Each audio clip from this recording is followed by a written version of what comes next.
The following is a special presentation of the World Baseball Classic.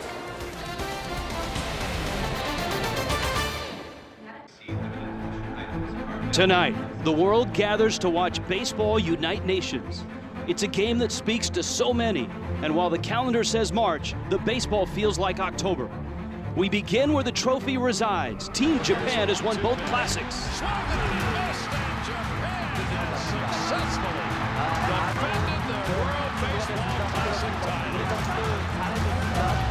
But Japan must start their title defense against the Cinderella story of the qualifiers, Brazil.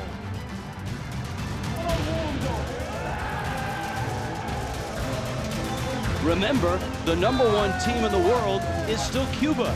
It's here to erase the pain of 2 late classic exits.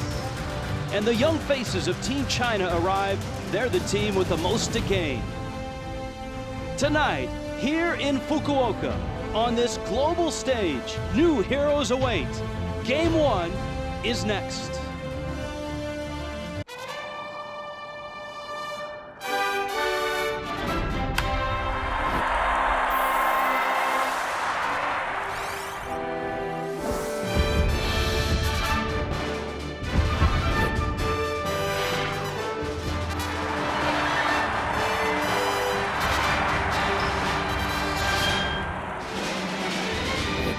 A big and boisterous crowd awaits us all week, and that week starts tonight. Pool A starts tonight. A very intriguing matchup, Japan and Brazil. Hi everyone, Rich Waltz along with Buck Martinez, former manager of Team USA back in 2006.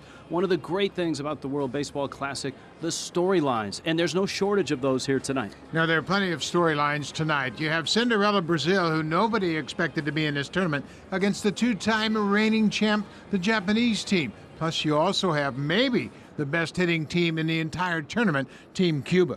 Now, you saw in that video Hall of Famer Barry Larkin surrounded by Team Brazil. That was after they beat Panama, a team that had Major League stars on it, and they did it with Rafael Fernandez on the mound. He went 6 shutout innings, and he gets the ball tonight. Well, he sure does, and it's not because of that game in Panama. It's because Fernandez has pitched in the minor leagues here in Japan since 2009. He is not going to be intimidated by this atmosphere or by the lineup he faces tonight. And Barry Larkin believes that he is the best pitcher to get Brazil off on the right foot.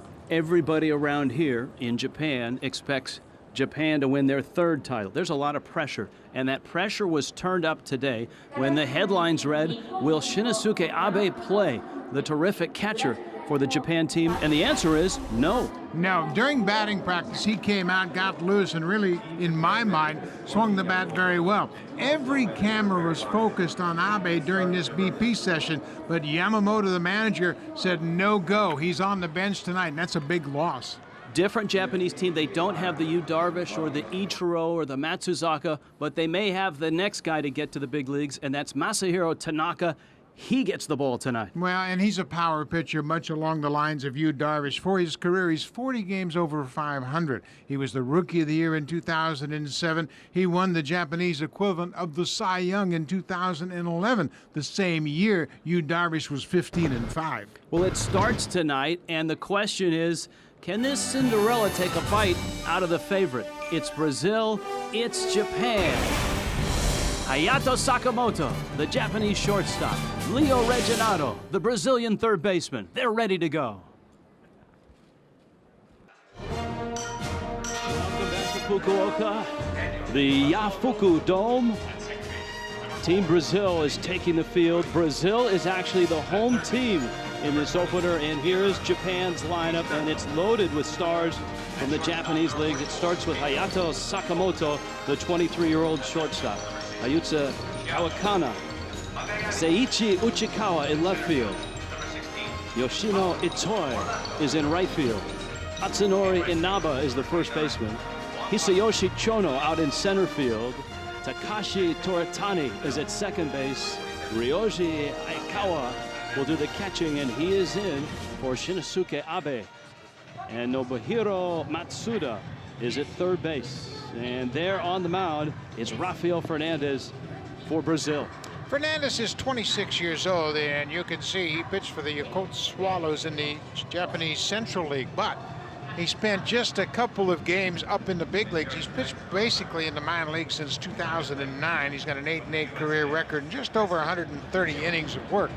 But Barry Larkin, the manager, believes this is a great showcase for him to prove that he's worthy of promotion to the major leagues here in Japan.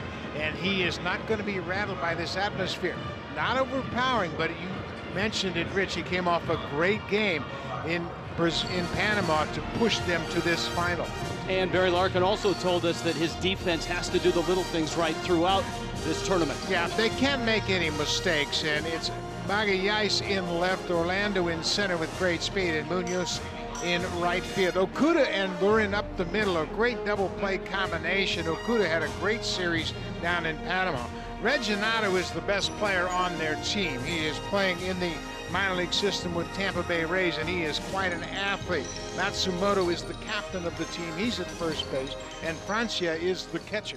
There are some fascinating dynamics working in this ball game. In particular, you've got Barry Larkin, who's been working with Brazil for the past 3 years. Now, baseball in Brazil was flourished because of Japanese immigrants. So there are players of Japanese ancestry that are playing for Brazil. As you pointed out, some of them actually play in Japan, and here they are taking on the two-time champs. Yeah, the Yakult Swallows of the Central League has an academy in Brazil, and a lot of these kids have come through it. And there you see Koji Yamamoto, the Japanese manager. He's a Japanese Hall of Fame center fielder. They hit over 500 home runs, and he understands what's at stake here.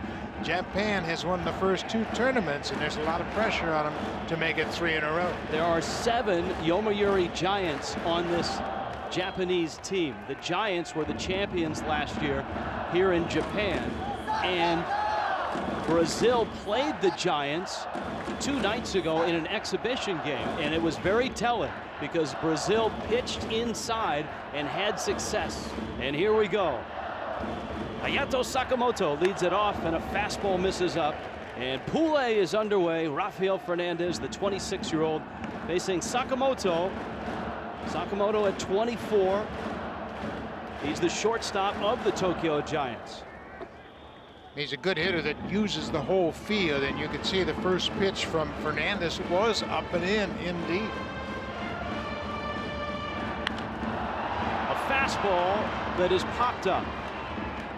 Daniel Matsumoto calls for it, and Matsumoto makes the catch. The captain, the leader for Japan, is not in there. Shinosuke Abe, their catcher, as Buck pointed out, he's got a sore knee. He did practice yesterday. He looked good in batting practice today. Yeah, he banged up his knee last Wednesday, and they're still going to give him a couple of days. We met with the manager, who suggested that Abe is going to miss the first 2 games of this tournament.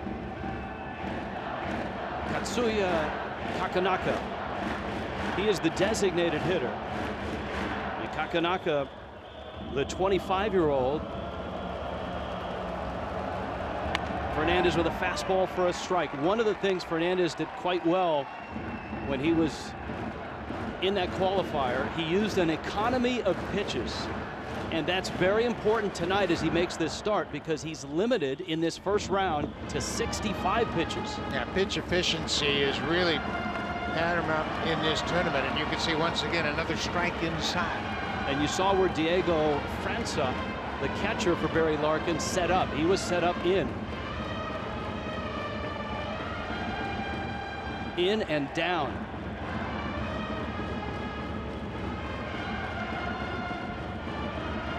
Now, the catcher for both of these teams is not here in some way, because Yan Gomes, a major leaguer, was the catcher for this Brazilian team in that Panama qualifier. Gomes is not here in this tournament. Yeah, and Gomes drove in the only run in a 1-0 win, so both significant catchers for each team not present in this game tonight.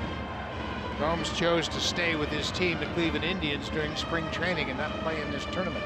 1-2 pitch. Got him. Changeup, and a good one. And Fernandez has come out and retire the first two hitters. Well, this is important for Brazil to come out and just go right at these hitters. He set this changeup up by pounding inside with the fastball. He got Katsukami to swing at that changeup because he was a little bit aware of the inner half of the plate.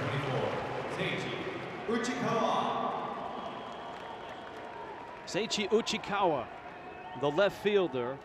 As we told you, this Japan lineup is filled with stars from the Japanese leagues, and Uchikawa certainly qualifies as that. He's only the second hitter in Japanese history to win a batting title in both the Pacific and the Central, and high and tight is the first pitch to him. Yeah, and Japan was so conscious of being pitched inside, they brought it up at the technical meeting before the start of this game. They called it dangerous pitches. They were very aware of dangerous pitches, and once again, this pitch is destined to come inside. Brazil knows that they can't match up in talent with this team, so they're going to have to get into the heads of the hitters, and they've already done it through the first three spots in this lineup. 2-0 to Uchikawa, the number 3 hitter.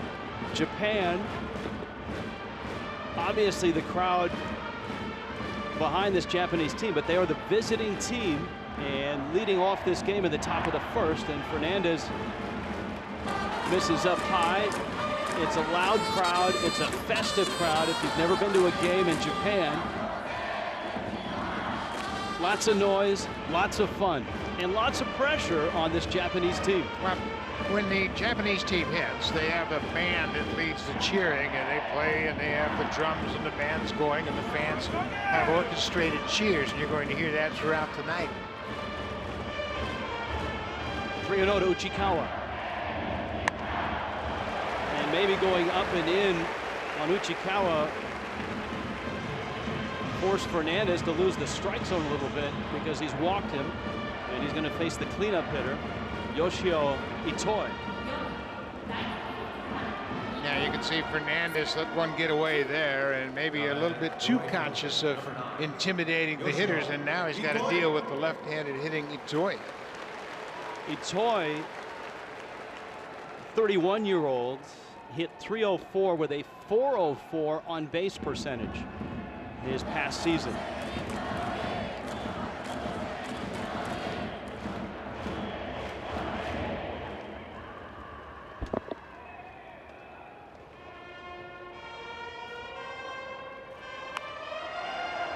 And a foul back to the screen. Both managers talked about trying to manufacture runs, stealing bases, hitting and running, not having a whole lot of power on either side.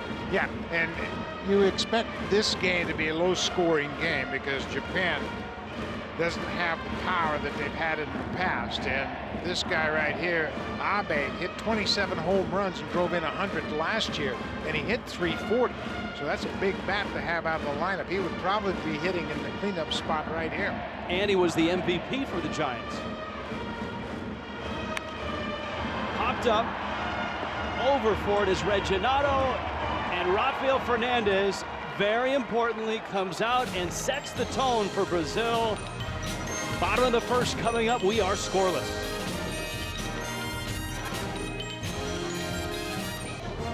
Scoreless ball game. Pool A has begun here in Fukuoka, and Brazil, the home team in this ball game, comes to the plate, and they'll do so in this order. Paulo Orlando is in center field. Felipe Burin at second base. Leo Reginado, maybe the best player Brazil has, hits third. Daniel Matsumoto is their captain.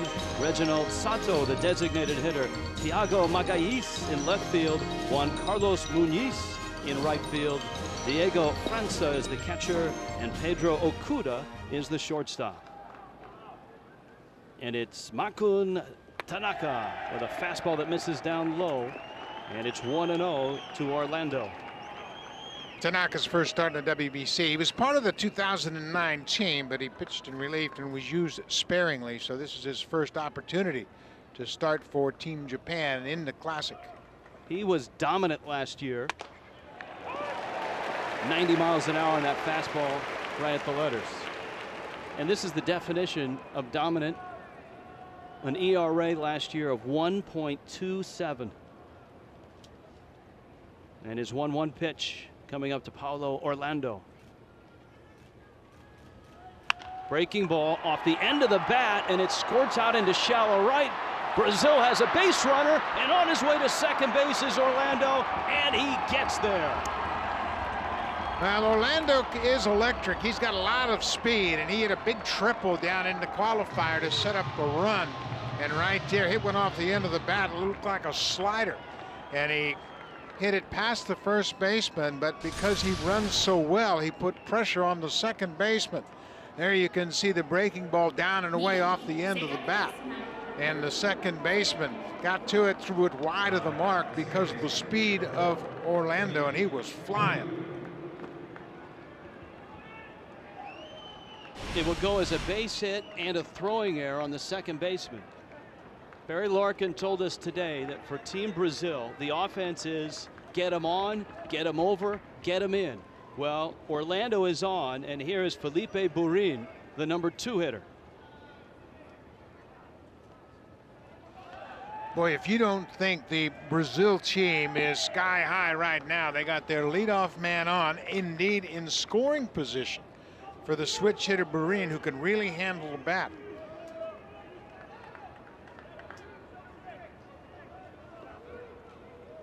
He's bunting, and Tanaka misses inside. When Barry Larkin rejoined this team in Brazil, what he did was he set up situations just like this and repeatedly had his players execute fundamentally.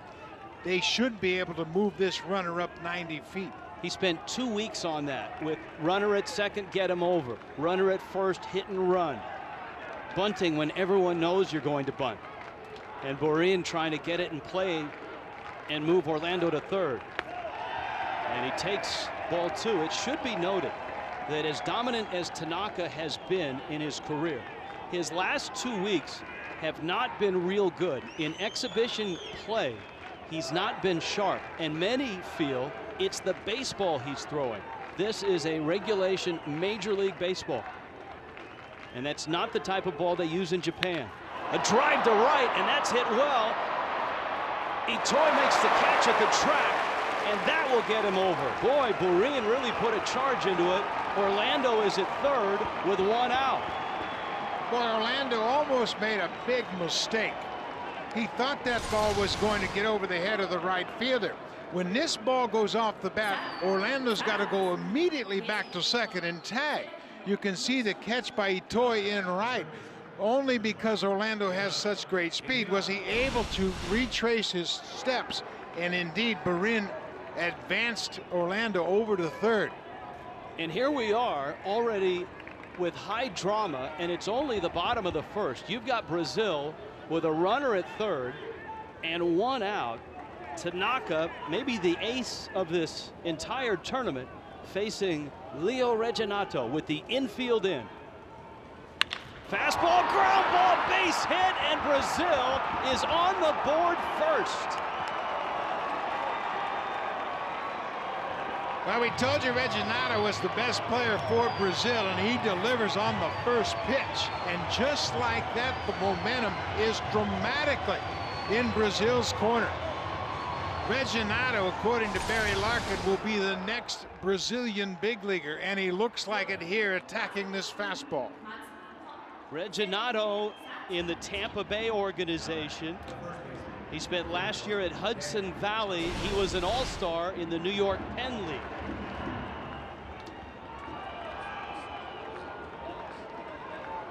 Now he's at first, and here is Daniel Matsumoto, the captain. And Matsumoto takes inside.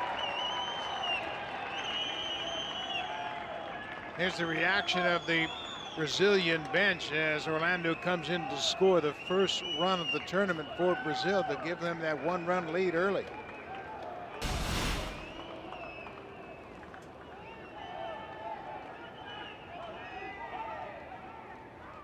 Runner bluffs, and it's down low. This is a team in Brazil that in Panama, and from what we've seen in the exhibition games here and in our meetings, has taken the attitude of their manager, Barry Larkin. As he told us in facing Team Japan, we do not genuflect to anyone.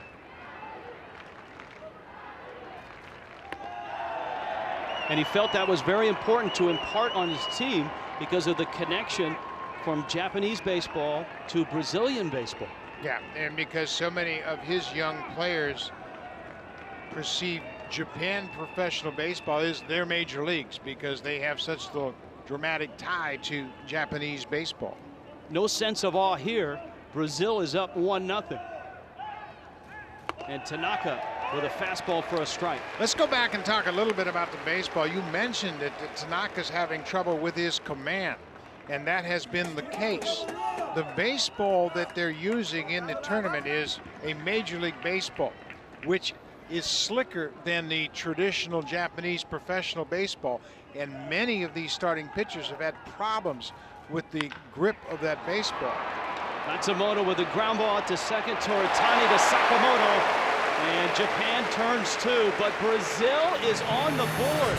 They get a run against Tanaka. It's 1-0.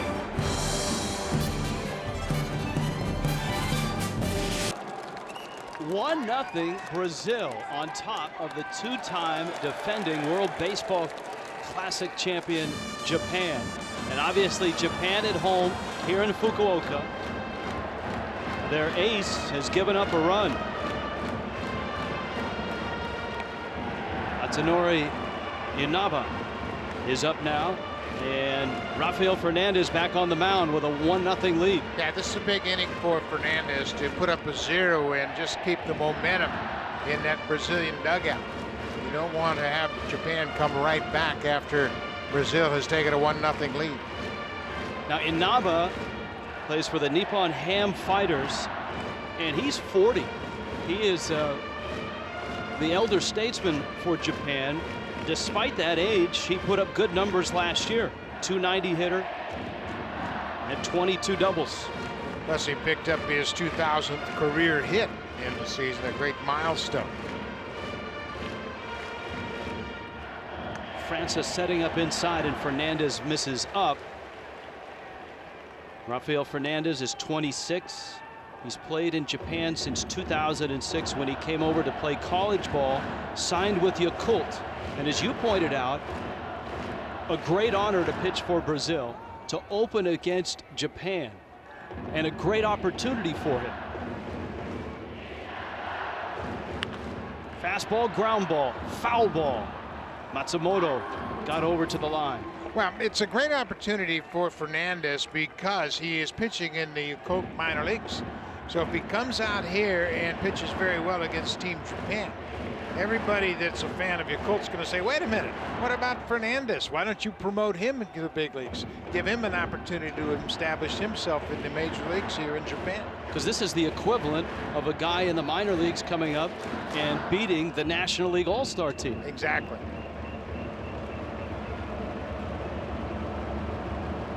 2-2 to Inaba. Change up, and it's popped up shallow right center. Late break in center by Orlando, and he gets there and makes the catch. The Brazilian players were able to play a game in this dome and get accustomed to the lights, and Barry Larkin felt that was very important for his outfielders. Yeah, and it's one thing you want to do is always get indoors and take as many fly balls as possible. But right here you can see Inaba out on that front foot, out in front of the off-speed pitch, and he hits it high into the air. Fernandez has good defense behind him. We mentioned the infield defense in the qualifier in Panama back in November, played very well. And Orlando in center field has an awful lot of speed to cover a lot of ground. Here is Hisayoshi Chono. And he takes a fastball up. That's Chris Guccione behind home plate, with an umpiring crew with Poon Ki Kim, Alfonso Marquez out at second. Carlos Ray is the third base umpire. Just like the teams in the Classic, there's a fastball that's in. The teams in the Classic, you have umpires from all over the country. Guccione and Marquez in Major League Baseball, Kim from Korea, and Ray from Puerto Rico. Yeah, there are 3 Major League umpires in this pool. The third umpire is Jerry Davis, and the 3 of those umpires will rotate. There will be 2 of the 3 American umpires in every game during this pool here in Fukuoka. Here's the 2-0 pitch. 88 miles an hour, the fastball for a strike. Now Fernandez has spotted his changeup and been able to get a couple of fly ball outs with it. He has not hesitated to pitch inside to this Japanese team. And as we noted 2 nights ago in the exhibition game, when Brazil faced the Yomiuri Giants, they pitched inside, in fact hit a batter. Japan retaliated, and the Japanese team, watching that game, realized what they were up against and what they would expect tonight. And they've gotten it so far. Here's the 3-1 coming to Chono. Hit deep, left field. Magais has room, and he makes the catch. There is no bigger figure in Japanese baseball than this man. Sadahara Oh, the great home run hitter that was a terrific player for the Tokyo Giants in his day. And you can see he was the manager of the Japan team in 2006, the inaugural WBC, and he and I exchanged lineup cards in Anaheim in the second round of the 2006 tournament, and tonight he opened up this great tournament by throwing out the first pitch. 868 career home runs, and the Sadahara Oh Baseball Museum is right here in this building here in Fukuoka. And a strike to Takahashi Toritani. This ballpark, though not overly big in dimensions, is made much larger by a 19-foot wall from foul pole to foul pole. So you really got to hit it to get it out of here. Yeah, it's a big yard, and you mentioned the dimensions, but that 19-foot wall is pretty difficult, and the Japanese team doesn't have a lot of power. And again, we hate to harp on it, but Abe, their MVP catcher, is on the bench. He's got 27 home runs from last season, and they miss his pop in the lineup. 1-1 to the second baseman Toritani. Of course, Cuba, in batting practice the other day, made this place look very, very small. Cuba hitting BP looked like the Detroit Tigers.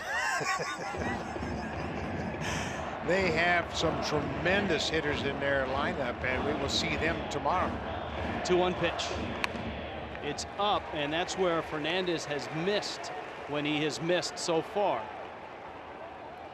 Well, he's got to get back down in the strike zone and be a little more economical in his pitches.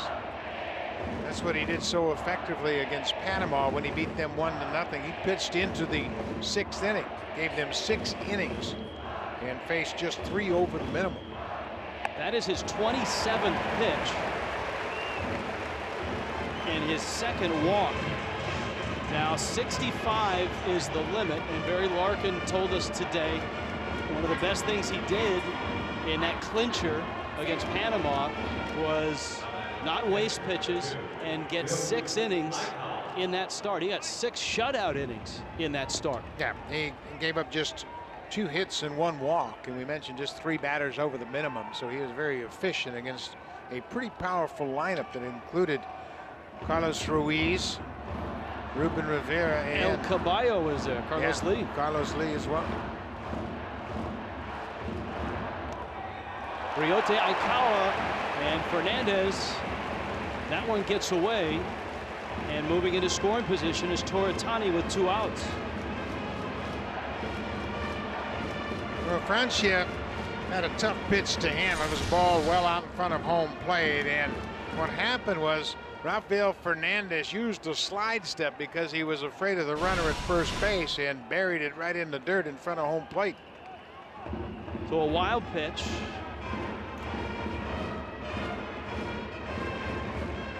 Barry Larkin's going to characterize that as a mistake because of 2-out walk and then the wild pitch, and all of a sudden Japan has a chance to tie up the ball game.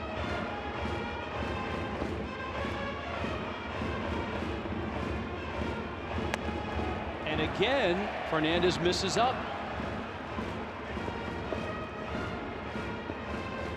That's Thiago Caldera, the pitching coach that Larkin's talking to, and you can see they're talking about why Fernandez has thrown so many pitches upstairs. Generally, from a catcher's perspective, what you'll do is call a breaking ball to get him to follow through and bring him back down into the strike zone. Spoken like a true catcher. Been there before. And same pitch upstairs, he's missing in the same spot. And as he continues to miss, his pitch count starts to soar. And on his way out is Caldera. If you're just joining us, and I know wherever you are throughout the world, you come in and out of ball games. If you've happened upon this one, you've got the Cinderella of the tournament, Brazil, a team that had to qualify and did so in stunning fashion by upsetting Panama in Panama. They have a Hall of Fame manager in Barry Larkin. And who do they get for their first game of the World Baseball Classic? The two-time defending champs here in Fukuoka, Japan. And Brazil has come out, put a run on the board, and has a 1-0 lead. But Rafael Fernandez is having trouble throwing strikes. That one's right down the middle.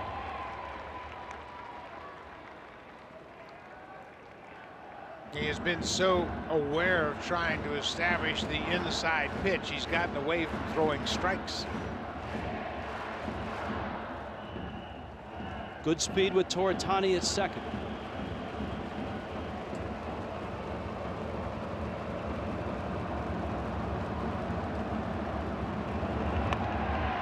Off-speed pitch, and he gets a strike. It's 3-2. Yeah, that was a pretty good pitch. He's got the hitter's count. Hitter expecting to get a fastball and gets an off-speed pitch. You can see he's way out in front.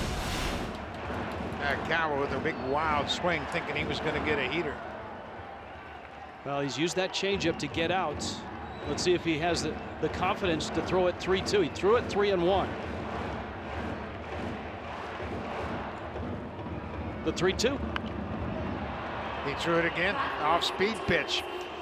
Pretty interesting. You saw Diego Francia, the catcher, initially set up inside, and then he moved to the outside as he had called for the changeup. But with the runner at second base, Francia was very aware that they might be relaying position. Well, there's a lot of intrigue and a lot of suspicion in every camp here in Pool A. We had an incident yesterday where during Cuba's batting practice, there was reportedly a Japanese scout standing behind the cage that was chased away by the Cuban contingent. Another 3-2 coming. He stayed with a fastball and he missed up. Even if Japan does not score a run in this inning, it's been a damaging inning for Rafael Fernandez as his pitch count shoots higher. 65 is the limit in the first round. Yeah, and this is a real challenge for a manager as you're trying to figure out where you go next. You map out your pitching rotation for a particular game, and it changes with the score dramatically. Of course, Brazil has an early lead, and it's very early in the ball game, but you can bet Barry Larkin's already starting to think about how he is going to get to his bullpen should Fernandez continue to throw a lot of pitches. 34 pitches, and Fernandez is not out of the second inning. Nobuhiro Matsuda, the number 9 hitter. Runners first and second. Drive the left. Deep. Magalhães at the track makes the catch. The crowd came to their feet. The ballpark held it, and Fernandez gets out of the second. 1-0 Brazil in Fukuoka.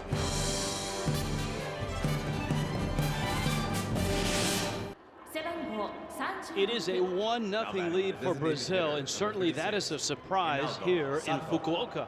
So the bottom of the second rolls around. Second look at Makun Tanaka, as he's known here in Japan, and Tanaka's breaking ball is swung on and missed. Reynaldo Sato, the designated hitter, Thiago Magalhães, and Juan Carlos Muniz will follow for Brazil. Now the breaking ball, that one was upstairs and got fouled straight back.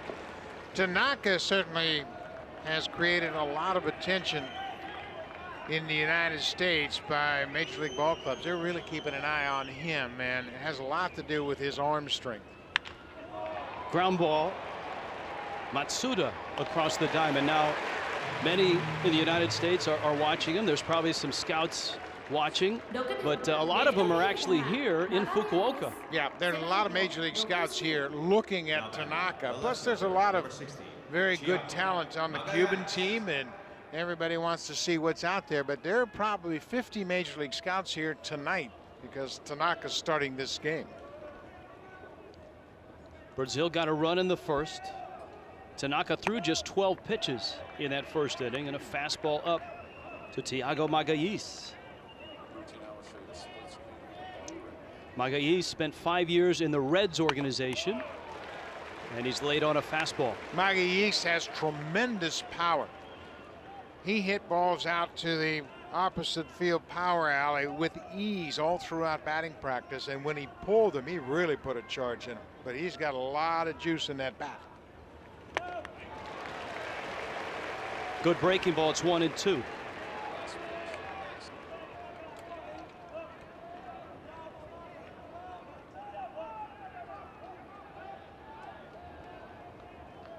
Great late movement. That might have been a splitter. The ball bounced in the dirt. A lot of late action on it. It's funny, today in our conversation with Koji Yamamoto, we asked him, what does Tanaka throw?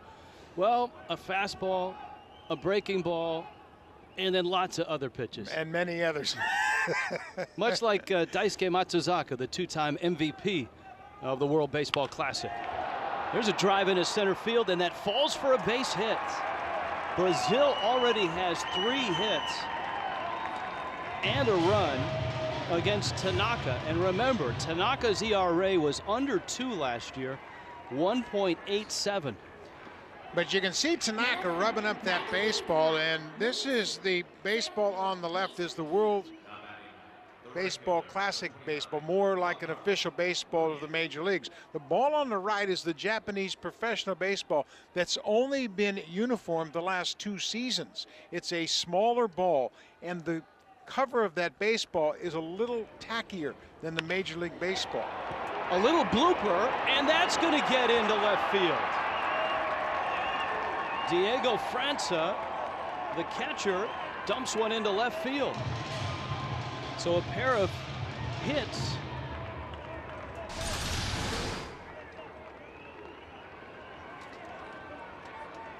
Actually, that was Juan Carlos Muñiz. França hitting now. And now Team Japan with some concern for Tanaka.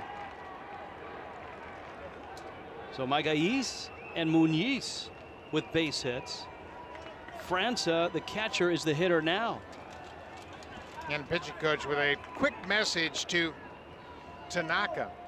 You can see the manager, Koji Yamamoto, on the bench talking with another coach. And if you're wondering about the bullpens, whether there's any action in the bullpens, we don't know. They are underneath the stands behind the respective dugouts. So the pitchers could be warming up as we speak. The teams have cameras to watch their pitcher pitch, but the opposing teams don't have cameras in those dugouts to see which pitcher is warming up, whether he's right-handed or left-handed. Here is França now, and with Magalhães at second, Muñiz at first, and Tanaka in a bit of trouble. And he goes back to that breaking ball, a good sharp slider. And there is a lefty up. Seguichi, the lefty, is up. He's not really throwing in earnest, but it looks like they have him up just in case. Just kind of getting loose and getting into the mindset of getting in this ball game. Ground ball, slowly hit. Sakamoto flips it. Toritani's turn. Out. A double play, the second double play that Japan has turned, and Tanaka gets out of the second. Still a surprise here, 1-0 Brazil.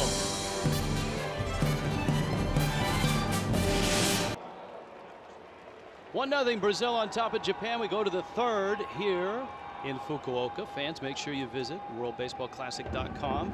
Bookmark it as your one-stop source for news, video highlights, online shopping, jerseys, caps, collectibles, and more. 24 hours a day, you can gear up. worldbaseballclassic.com. Accessible on your computer, tablet, or Buck Martinez smartphone. On to the third, and the story here so far has been Rafael Fernandez keeping Japan off the scoreboard. Brazil scratching out a run against the ace of Team Japan, Makun Tanaka. 1-0 fastball sails high. It's the top of the order. Tanaka hoping that Hayato Sakamoto can get on base and that Japan could get something going. Tanaka's been very efficient with his pitches. His pitch count is in real good shape, and that's not the case for Fernandez. And you can see the catcher, Francha, just went out to the mound to have a chat with him. Tanaka's only thrown 23 pitches in 2 innings, so he's in good shape. And now Fernandez, this will be number 38 for him.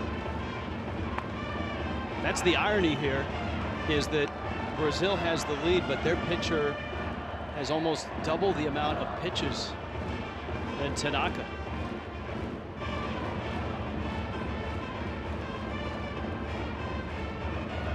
Pitch number 39 coming, the 2-1 pitch. Line into center field. That's a base hit. Orlando plays it on a hop, and Japan is in business. Sakamoto with the first hit of the ball game for Japan.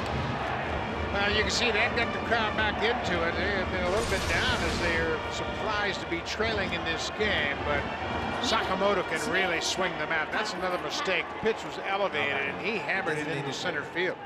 In the last exhibition game, he had 4 hits, including a 2-run double. And he hits the ball to all parts of the field, but that was a cookie right out over the plate. Here is Katsuya Kakanaka. Kakanaka, a strikeout victim, his first time up. Don't be surprised if they bunt here, just trying to get this runner in scoring position.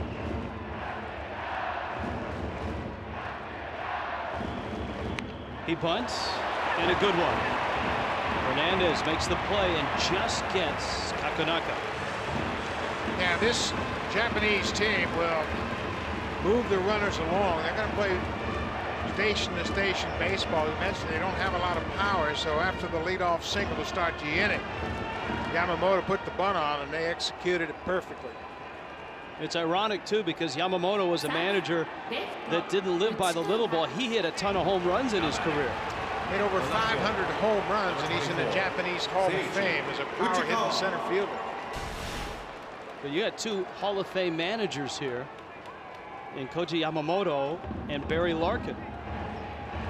And now Japan turns to their left fielder, Seiichi Uchikawa. As we noted, Uchikawa, a batting champ in both the Central and the Pacific League.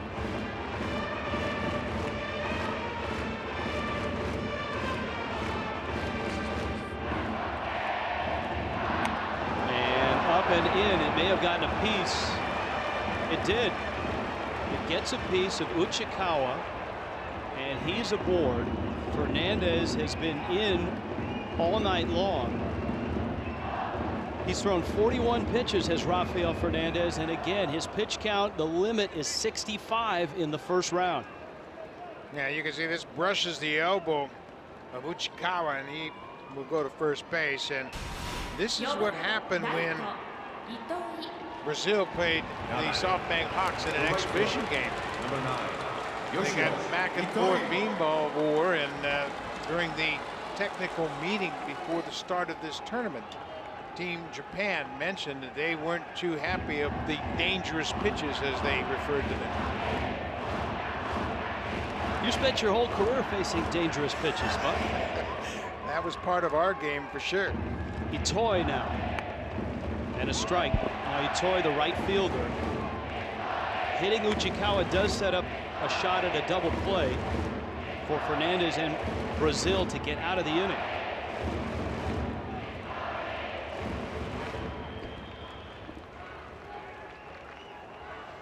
There was a line to get into the dome at about 2 o'clock this afternoon. The game starting 7 o'clock local time here in Fukuoka.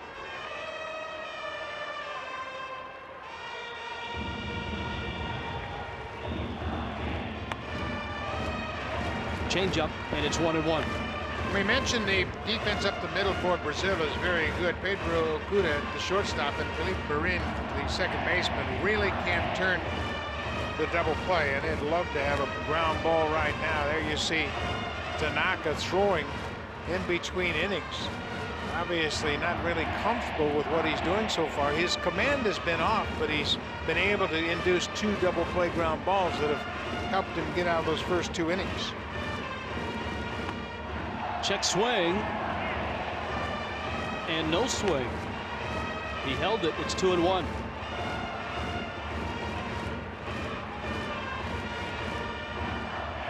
Once again, another pitch inside, and Toy was able to hold up, not offer at that pitch. And one thing Fernandez has done, he's really made the Japanese hitters aware of that inside pitch. 2-1 is laced into right field. That's a base hit. Muñoz up with it around third, and headed home is Sakamoto, and he will score. This game is tied.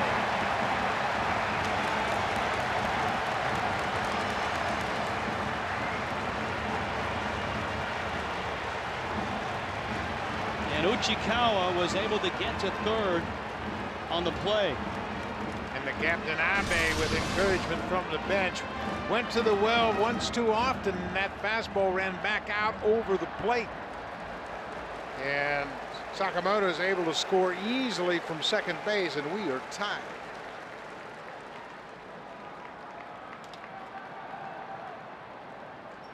Three walks, a hit batter.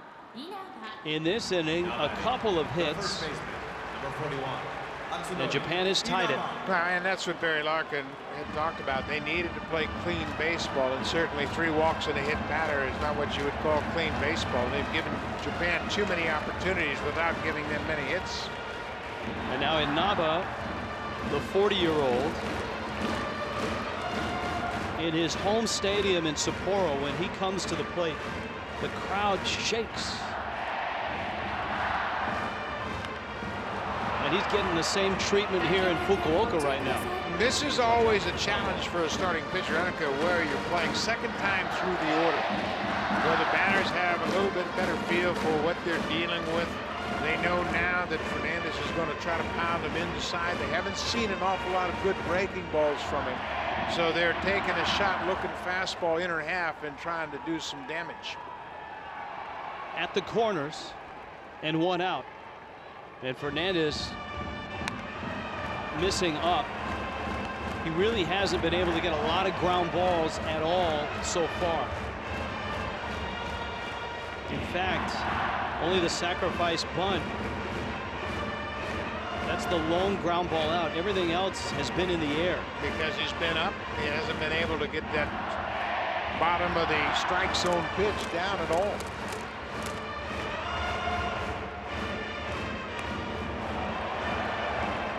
And he misses up and in. 2-1.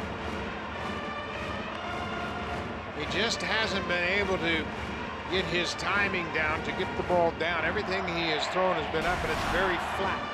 He's pushing the ball to home plate, and that's why it stays up in a bad spot. Not only is it out of the strike zone, but when it is in the strike zone, it becomes very hittable. Again, first round of the World Baseball Classic. The pitch limit is 65.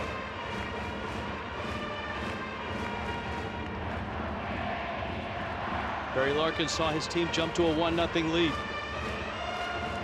And Rafael Fernandez, who threw 6 shutout innings at Panama, in Rod Carew Stadium, has given up a run here. And Japan's looking for more. Infield back for 2.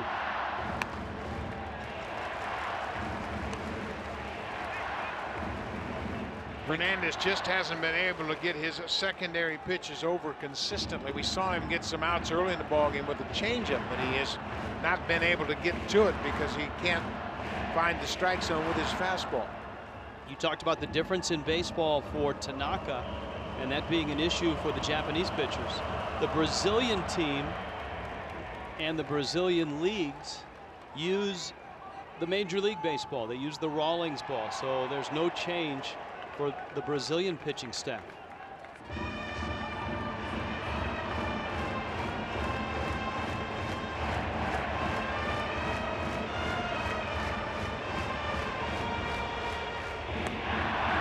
Check swing, breaking ball. Did he go? Yes, he did. And there's a secondary pitch that gets a strike. Runs the count full.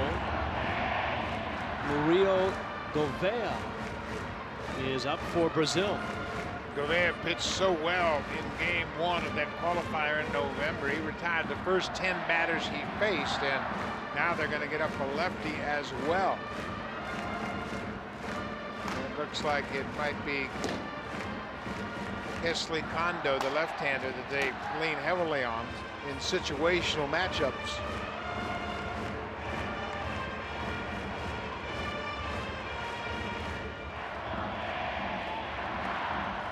Full count. Fernandez facing the veteran Inaba. And the likelihood that Itoi will be moving here. Runner goes, and it's fouled off and out of play. You know, it brings into questions. We've seen both bullpens in this sequence. The relief pitchers are secluded from this bubbling cauldron of fans here. It has to be just a really odd feeling to warm up in silence, feel the vibrations, and then if you're called upon, walk into the stadium. Yeah, it's totally different than we are used to, for sure, where you can see the bullpens and you can see the field from the bullpen, and this is a different case. This is underground behind the respective dugouts. Along at bat, Fernandez battling with Atenori Inaba, and he continues to try to keep Itoi close at first. Well, the one thing that Brazil can ill afford to do is fall behind early. Japan has a terrific bullpen loaded with great arms. Brazil has limited resources down in their bullpen. 3-2 to Inaba. Runner goes, swing and a miss. The throw down to second. A stolen base. Itoi gets there. Fernandez, the strikeout of Inaba. But Japan has runners second and third, and 2 outs. Well, it's a big strikeout. It looked like a little bit of a cut fastball that ran inside. The throw from Francia is offline, and Itoi steals it easily. So now Japan has 2 runners in scoring Now position. batting, the center fielder, number 34, Hisayoshi Chono. Hisayoshi Chono. Chono fly to left field. A deep fly ball. Japan's actually hit 2 balls deep to left. Both of them coming in that second inning. Chono and the number 9 hitter, Matsuda.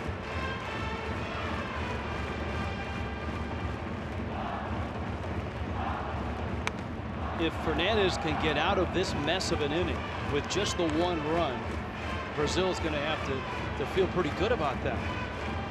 Yeah, it's been a tough inning for him. He's thrown a lot of pitches this inning. His pitch count's up to 53. So he's getting close to the end of the night. What he can ill afford to do right now is leave one up out over the plate. It'll cost him 2 runs if he makes a mistake. 1-0 to Chono is a strike.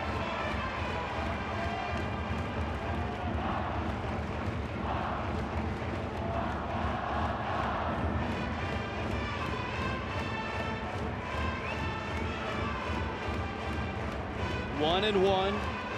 Japan has a run to tie it, and runners at second and third with 2 outs. Breaking ball fouled back. Please watch out for foul ball. This pitch count situation really makes the game different. You can see the left-hander is really starting to heat it up. There's a left-hander on deck in Toritani, and there's a base open at first base. In a traditional game, without consideration of a pitch count, you wouldn't even think about walking him here in this situation, righty on righty. But because Fernandez is getting close to the end of his night, tiring a little bit, making mistakes, you might get to the point where you'd walk him and bring in the fresh left-hander to pitch to the left-hander in this situation. Oscar Nakayoshi is that fresh left-hander. There we go, 1-2. Uchikawa and Inaba out in scoring position. Breaking ball, fly ball, center field. Orlando is there, and he makes the catch. Japan gets a run, but leaves 2 in scoring position. To the bottom of the 3rd in Fukuoka. Japan and Brazil, 1-1. Well, all those scouts that came to watch Makun Tanaka can put away their clipboard, because Tanaka, and this is a real surprise, is out of the ballgame after just 2 innings. Yeah, just 23 pitches, but it might be a little bit of strategy on the part of Team Japan to minimize on his pitch count so he can pitch deeper into the tournament as we go along. So now in a 1-1 ball game, they have gone to their bullpen, which is very deep, as we mentioned. The shortstop, number 44, Pedro Toshiya Sugiuchi comes out of that bullpen. Little lefty takes over for Koji Yamamoto's team. And Sugiuchi is a starter as well in the regular season. In fact, he pitched a no-hitter last year for Yomiuri. And a fastball, a strike.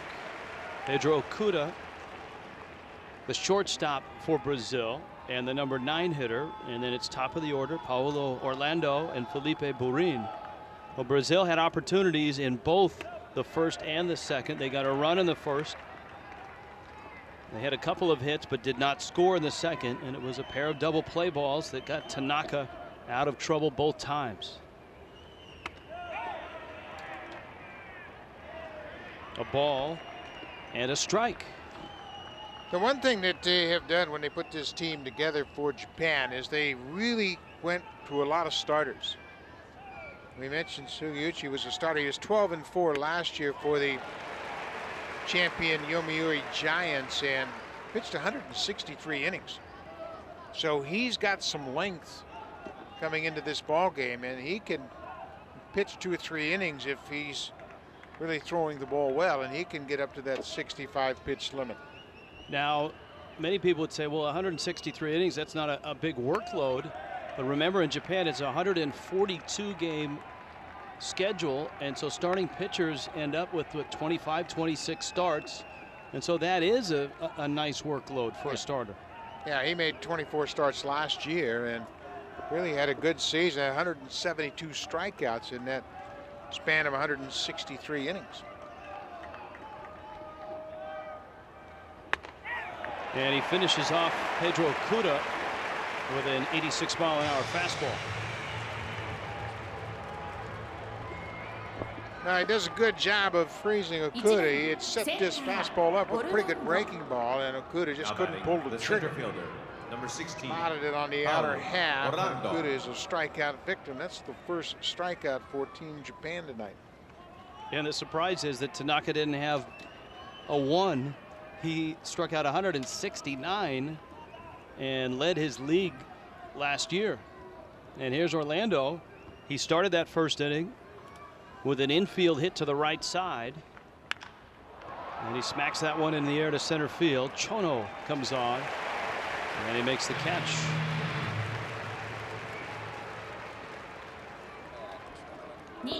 Here are your tournament rules. Pitch limits by round: 65 in the first, second round to 80, and if you get to San Francisco, you get 95. Now, if a pitcher throws 50 or more pitches in a game, he can't pitch until a minimum of 4 days have passed, and a pitcher cannot pitch in 3 consecutive days. So certainly the rules are in place to protect pitchers who are getting ready. Most of them are getting ready for their seasons, sort of a spring training type. That is very different than the team that we will see tomorrow, 12:30 local time, in Cuba. Cuba, their season is a winter season. It goes from November through April. We asked their manager, Victor Mesa, why they don't play in the summer. He very frankly said it's too hot. Makes a lot of sense. But they're in great shape, obviously, because their season just ended. And that Cuba team is really fun to watch. They can swing the bats. They've got some terrific players, and we will see them tomorrow. Sugiuchi misses, and we will see them against Brazil. That's one of the quirks of Pool A, is that Brazil opens with Japan tonight and Cuba tomorrow. In the air towards the line, Itoi makes the catch, and Sugiuchi comes in and goes 1, 2, 3 through Brazil. It's 1-1.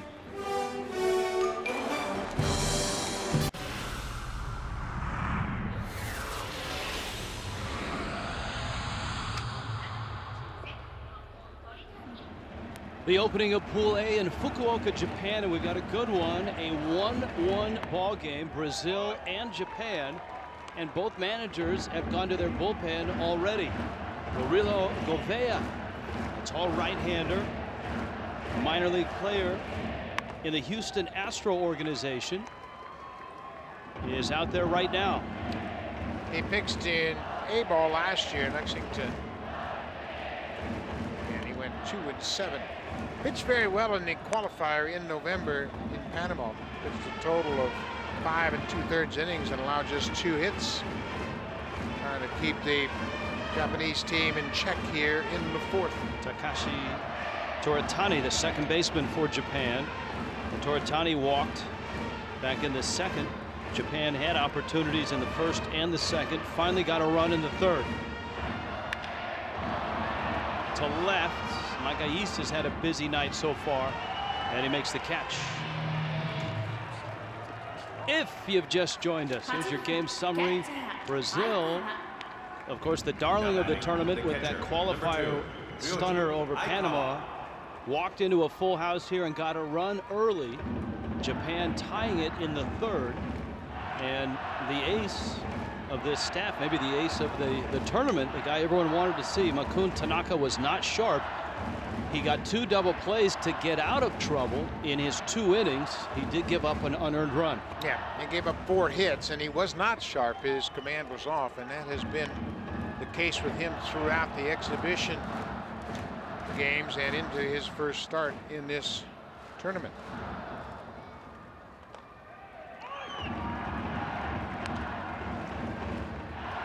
Gouveia with a strike, and it's 1-1. Ryoji Aikawa, the catcher.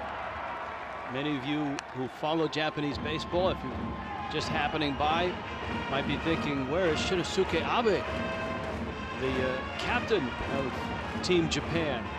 Well, Abe has been nursing a knee injury the last 3 days. The newspapers here in Japan, every headline was about Abe and would he play? How's the knee? How would Japan be without him?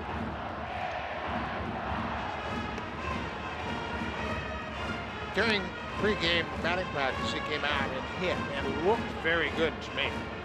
And I thought for sure he had a little jump in his step. He was excited to be on the field. I thought he would play, but not the case. Now Gouveia walks Aikawa. The 2nd time that Aikawa has reached base. Koji Yamamoto, the manager for Japan, told us before the ball game he'd like to hit and run. He'd like to steal some bases, but he said we got to get guys on first. To do that, he's been able to. Japan's been able to get guys on base. That's the 4th walk they've drawn. They've been hit on 1 occasion, and they have a couple of hits. Yeah. Right now, the Brazilian pitchers are giving the Japanese team too many opportunities, too many base runners, and if they don't stop it soon, they're going to give up some runs. Gouveia pitched very well. We mentioned his performance in the qualifier in November in Panama. He came into game 1 and retired the first 10 batters he faced, and he had a stint of 3 2/3 innings of scoreless relief against Panama. And I think it shows, if you're Barry Larkin, how important this game is to Brazil. The fact that, number one, he had a 1-0 lead, and it's a 1-1 game, that he backs Fernandez up with Gouveia. Because if Gouveia goes for 3 or 4 innings here, he may not have either Fernandez or Gouveia for the rest of this pool. Yeah, and that's a big loss. 2 of your top pitchers, one and done, if you will, and that's they don't have the depth to overcome that. But the way it's set up, they've got Brazil, or rather, Brazil's got Cuba tomorrow at 12:30, and then they'll play China later in the week. And so Brazil can't wait around for things to happen. They have to make it happen for themselves. Right, and right now Barry Larkin finds himself in a 1-1 ball game. He's just, you can see the wheels are spinning, trying to figure out who's next. He's going to have to go into that bullpen. He's trying to piece it together.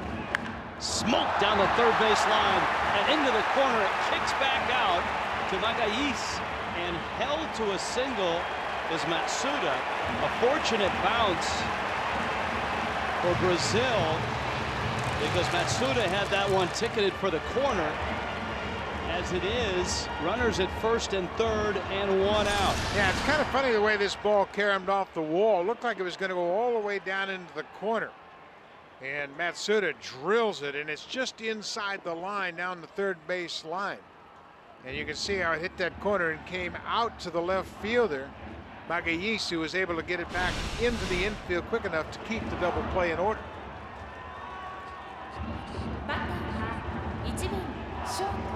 Japan has a run, but they've left 7 on base. Number 6, Hayato Sakamoto. You got Sakamoto, who has good speed. He's not easy to double up. Gouveia has been working the lower half of the strike zone and seems to be a better candidate to get a double play ground ball. That one's in the air, though not too deep. Magalhães lines it up, tagging at third is Aikawa. Here he comes, the throw coming to the plate. He's in there.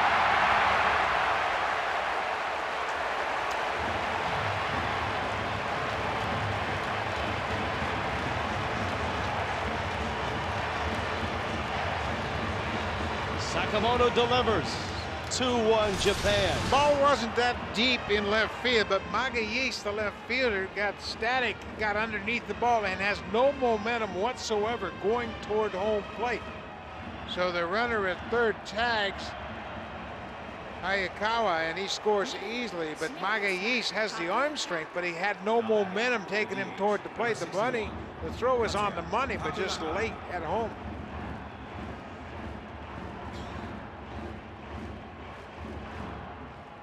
The designated hitter now with the runner at second, Katsuya Kakanaka. And Kakanaka takes a strike, and of course with the throw that came all the way to the plate, Matsuda, the runner at first, took second.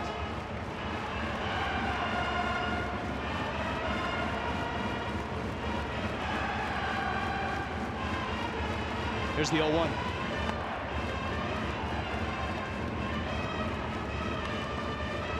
Those extra opportunities that the Brazilian pitchers have given Japan has really hurt them tonight. Base on balls, now a sacrifice fly has given Japan the lead. Both starting pitchers already gone. Popped up behind third, long run, and Okuda can't get there. It's barely foul. Wow.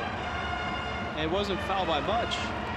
Carlos Reyes, the third base umpire, went down the left field line. You can see Yamamoto, a little smile on his face, and man, that was close. We almost got another run right here. Watch the ball as it hits just in foul territory, and it didn't miss by much. Now there is replay in the World Baseball Classic, but it is the major league form of replay for home run, fair or foul on home runs. That not a reviewable play.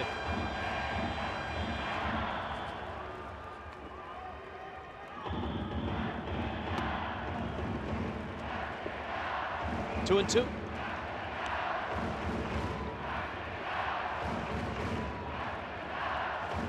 Gobert originally signed with the White Sox. He has now moved to the Houston Astros minor league system, and Barry Larkin feels comfortable with his experience, even though he's still a minor leaguer in the United States. Played for some interesting managers. In 2008, Bobby Thigpen was his manager in the White Sox system. Thigpen has now taken over as the bullpen coach for the Chicago White Sox. 2009, Ernie Young was his manager in the minor leagues. And how about his manager in 2011? Stubby Clapp. One of the great names in baseball. And he played for Team Canada in the WBC. He is a folk hero in Canada for his play in international baseball for Team Canada.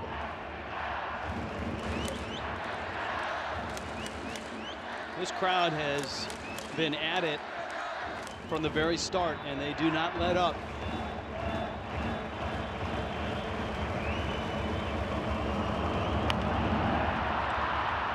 That one a much easier play. Okuda over and there, and he makes the catch. But Japan adds a run. Hayato Sakamoto with a sacrifice fly, and now it's 2-1. Japan has a 2-1 lead into the bottom of the fourth. Brazil is the home team in the opener of Pool A in Fukuoka. And Toshiya Sugiuchi continues on, though another lefty down below, away from all the noise, is warming up in the Japan bullpen. Morifuku. Yeah, they're very deep in their arms in the bullpen, and Koji Yamamoto, the manager, might just want to keep running them out there to make sure he manages their respective pitch counts and keeps everybody active and alive in this tournament. Leo Reginato, the third baseman for Brazil.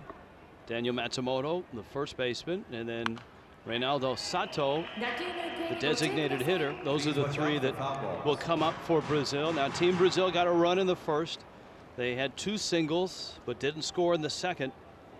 Sugiuchi, for his first inning in relief in the third, went 1-2-3 through him. A strikeout and a pair of fly ball outs. And it was Reginato that drove in the run with a single in the first. And he hits that one to left field and hits it pretty well. To the wall it goes on a hop. Reginato around first and on his way to second. They weren't kidding when they told us he was their best player. He has shown it in his first two at-bats. Yeah, Barry Larkin really likes the way Reginato plays. He has played shortstop in the minor leagues. He's playing third base right now, but he's got a little pop in his bat. He drove in the first run of the ball game back in the first inning with an RBI single to left. And this time he turns on a fastball and hits it to the base of the wall in left field. So once again, the Brazilians are threatening to tie the game up. Leadoff man hits the double, and they're coming right back at Japan. Matsumoto now. Matsumoto elected as team captain for that qualifier in Panama.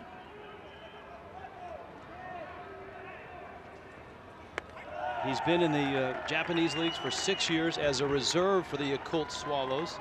And Larkin said one of the things that moved Larkin to name him captain was the combination that he has.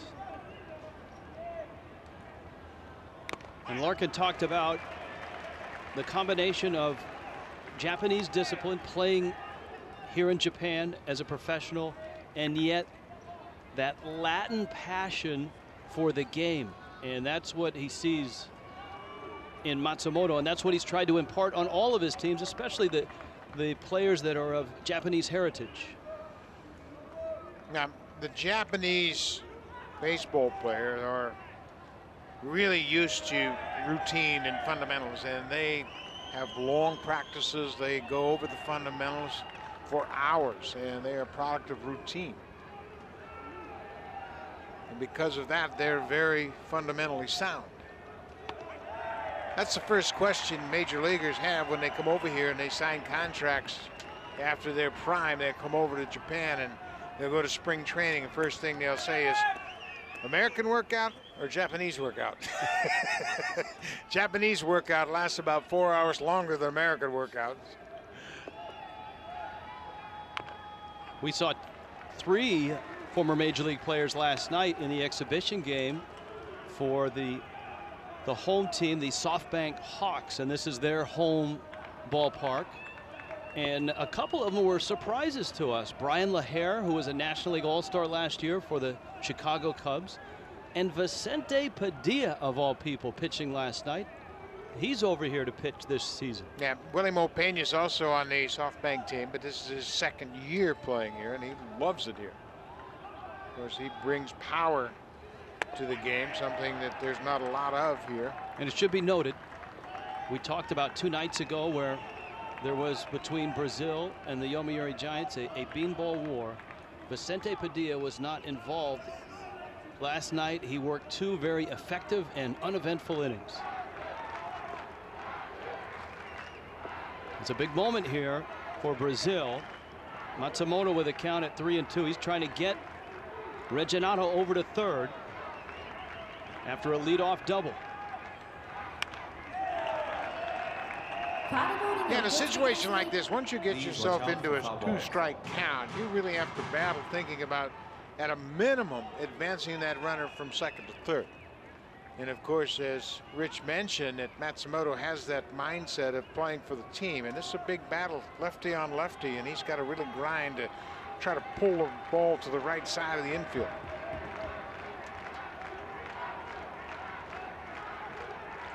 3-2. He pulls it, but it's fouled. So he got a breaking ball and rolled over on it. And once again, we must reemphasize that when Barry Larkin rejoined the team down in Brazil, they set up situations just like this and repeated at bats. Kept saying, okay, man at second, nobody out, get him over.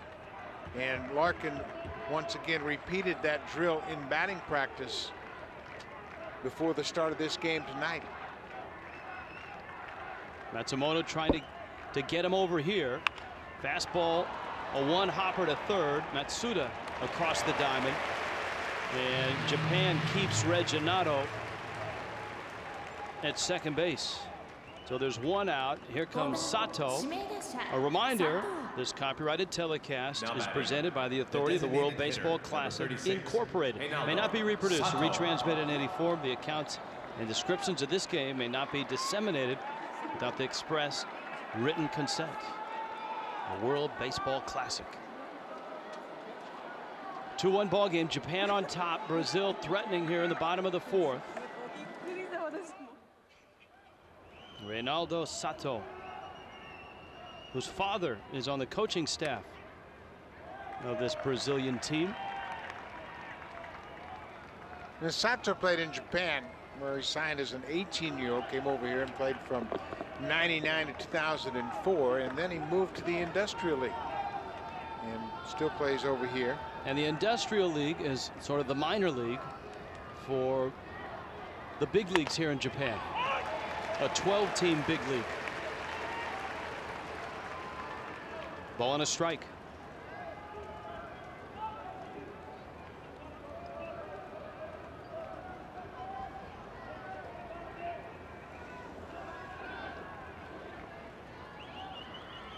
The 1-1. Leo Regginato, the Brazilian third baseman, still out at second, and an off-speed pitch from Sugiuchi.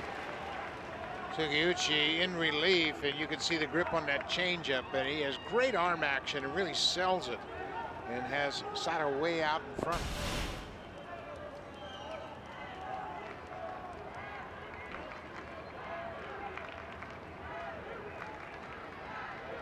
Here comes the 1-2.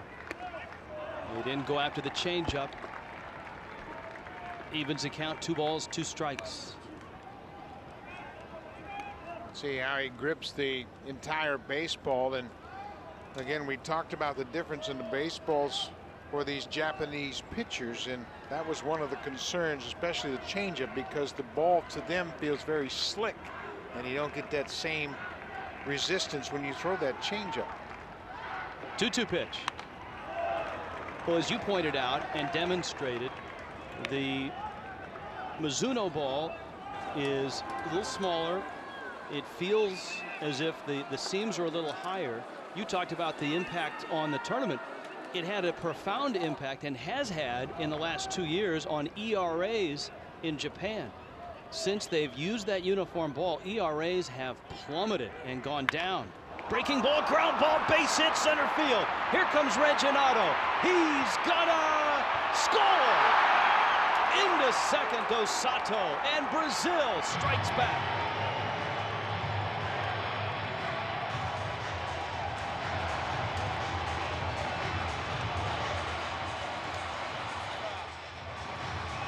And that section right above the dugout going wild for Brazil.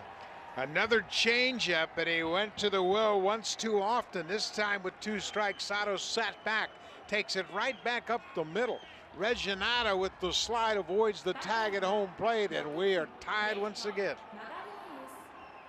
Now batting, number 60, Thiago. That's got to be a great feeling for Sato to deliver the game-tying RBI after playing so long here in the minors. Now Magalhães with Sato in scoring position.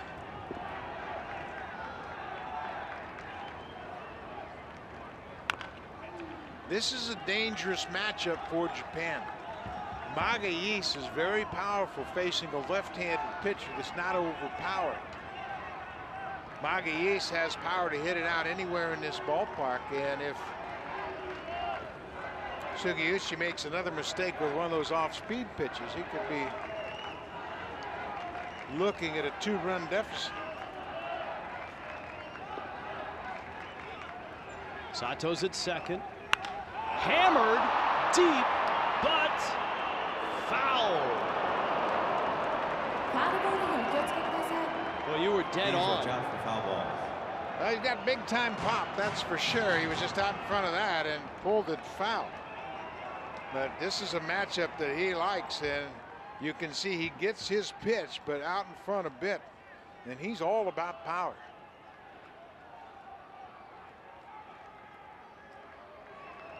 Sugiyuchi, though, is out in front 0-2. Change up the middle on a hop. Sakamoto, one of the best fielding shortstops in Japan, makes the play. Sato will stay at second. And Magalhães is out number 2.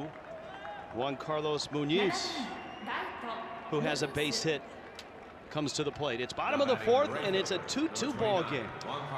You and I both talked to Barry Larkin before the game, and the one thing that Larkin emphasized to us and to his team throughout his managing this ball club was it doesn't make a difference who you play or where you play, but how you play. They got a leadoff double. They took advantage. He constantly pointing out to his team to execute. Cash in when you get the opportunities, and they have so far tonight. Well, remember in the first, they got a runner at second with nobody out. They got him over, got him in. And here the double scores on Sato's single. But Sato is at second, and Brazil has an opportunity here to break this tie with 2 outs. Well, that's the thing that's so interesting about the WBC. If Team Japan were to play the Brazilians in a regular season, they'd win 9 out of 10 games just because of the depth and the caliber of play. But over the course of 9 innings, in any given ball game, you never know what might happen. And Larkin addressed that today, and certainly aware of it as well as Koji Yamamoto. Larkin told us, you know, there comes a point where you're on the field and you realize that they're ball players just like we are.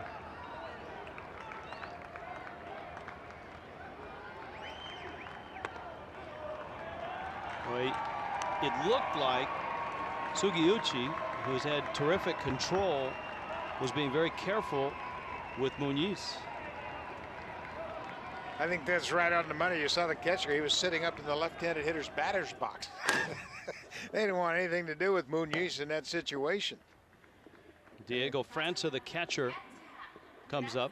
Masahiko Morifuku is ready. It's hard to tell if that's the second time he's been up because we can't see him, but we've been told from reliable sources that that is the second time he's been up in the underground bullpen.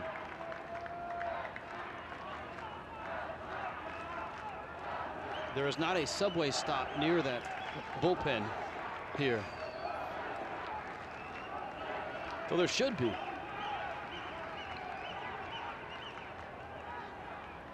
França now, and he takes in, and so Sugiuchi, who looked like he intentionally walked Muniz, trying to find the strike zone now against França with runners first and second, and he can't find it. Yeah, all of a sudden, because he did throw that pitch down and away and walked Muniz, now he can't find the strike zone and he has fallen behind. The outfield for Japan is really shallow. They don't expect Francia to be able to put the ball in play with much authority. So with 2 outs and the go-ahead run in scoring position for second, they've really shortened up in the outfield. França takes a rip at it. And he fouls it off. So it's 2-1. Sugiuchi has thrown 39 pitches in relief. Remember, Takanaka, the ace of the Japanese staff, looked rather average in his 2 innings, gave up an unearned run.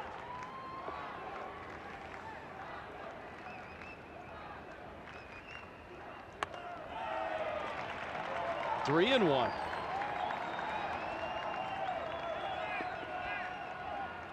Left-handed hitter on deck in Pedro Okuda. You can see there's a lot of strategy being talked about on the bench, as now there's a right-hander that has joined the lefty. Setsu, the right-hander, has started to throw. Brazil still threatening. To right center, Itoi is there, and he makes the catch.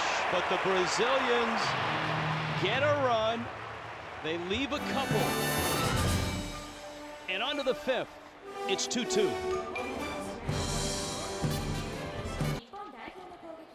This is a 2-2 game, and this is a real surprise that Brazil, the Cinderella of this tournament here in Japan, got out to a 1-0 lead, and they did it with Leo Reginato with an RBI hit. Japan tied it in the 3rd with a sacrifice fly from Ayato Sakamoto. But right back to work is Brazil. After Japan had taken the lead, this RBI single by Reynaldo Sato has tied it at 2. And Barry Larkin, whose team stunned Panama in the qualifier to get here, is all tied at 2. Into the 5th we go. Uchikawa leads it off, and a high fastball from Murilo Gouveia.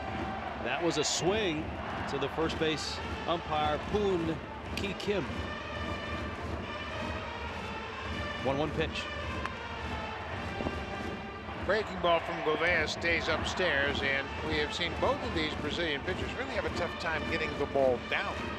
They haven't really done a very good job of throwing good quality pitches down in the zone. There's another pitch about belt high that's ripped off the mask of a catcher. Pool A here in Fukuoka starts quickly. It starts tonight here with Brazil and Japan, and Brazil has a quick turnaround. They will face the powerhouse, the #1 ranked team in the world, Cuba, tomorrow, 12:30 local time. Breaking ball inside corner, and strike 3 call. There's a look at the upcoming schedule. Cuba and Brazil, 10:30 Eastern. And then you've got Netherlands. They were the darlings of last year's tournament, and in our meetings with Brazil, there was talk of the Netherlands and their run last year to the semifinal, or their run in 09 to the semifinals in Miami, because certainly Brazil would like to get themselves to Tokyo. Well, and they had so much momentum coming out of their qualifying pool. And we keep saying qualifying pool, then this is the first time that the tournament had been expanded to include 4 regional qualifiers. 16 extra teams were invited into the tournament. And winners of each of those respective qualifying tournaments advanced into the regular WBC for 2013.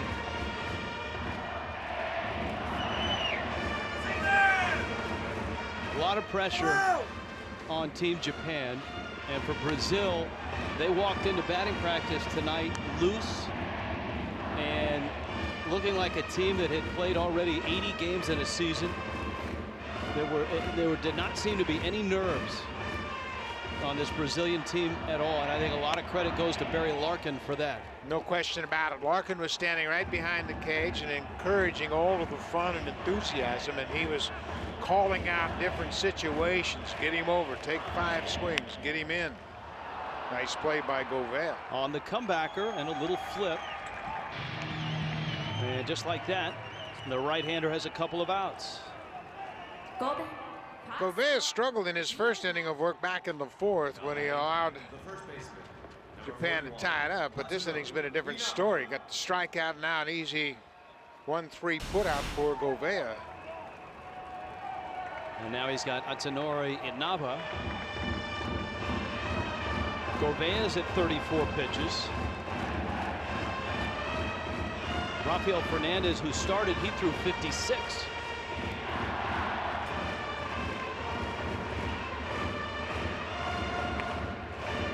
There's a much better fastball right downstairs low at 87, a good movement.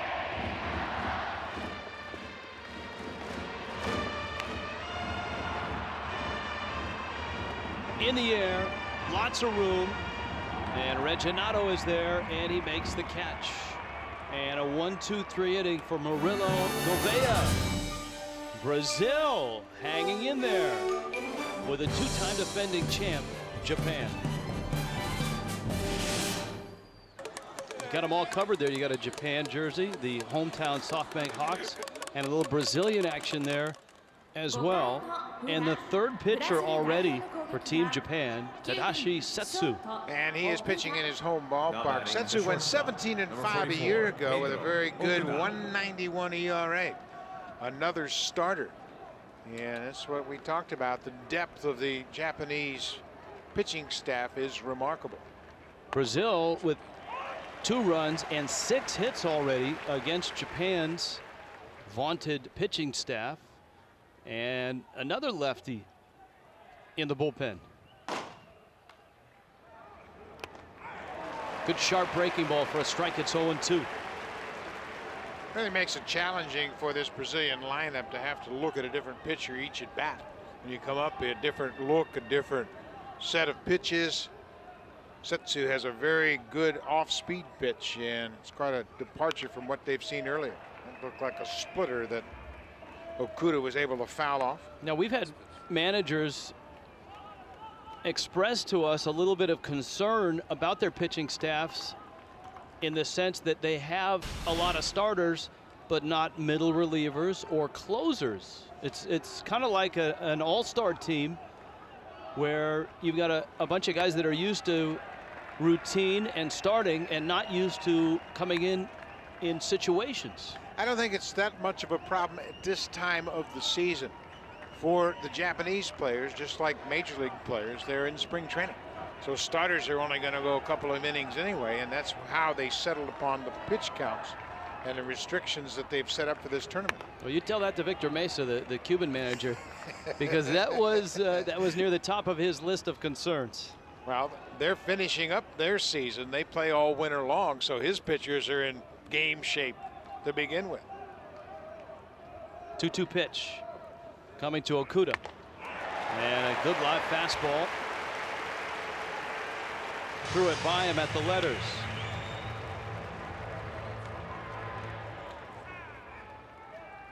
Good fastball, a little late movement away from Okuda, picks up the strikeout. That's only the 2nd strikeout for Japan tonight. And it is night here in Japan, a 7 o'clock local start. wherever you're watching. 2 games from this site tomorrow. China making their debut tomorrow night against the host team, Japan. And Cuba making their debut against this Brazilian team. Gorgeous bunt, third base side. Orlando got it and keeps it fair. Well, Pablo Orlando is an impressive player. He's a big guy, about 6'3", plays center field. He can swing the bat. Picked up a base hit in his first at bat, and here he drops down a bunt, and it's a beauty. A very timely bunt. He caught the third baseman, Matsuda, back, and all Matsuda can do is let it roll, and unfortunately for Japan, it didn't go foul. Gary Larkin told us he does not have a lot of speed, but his leadoff man, Orlando, is the one guy he feels comfortable running with. Orlando last year stole 21 bases in Double-A Arkansas, and that in 116 games. So he can steal a bag, and he's at first.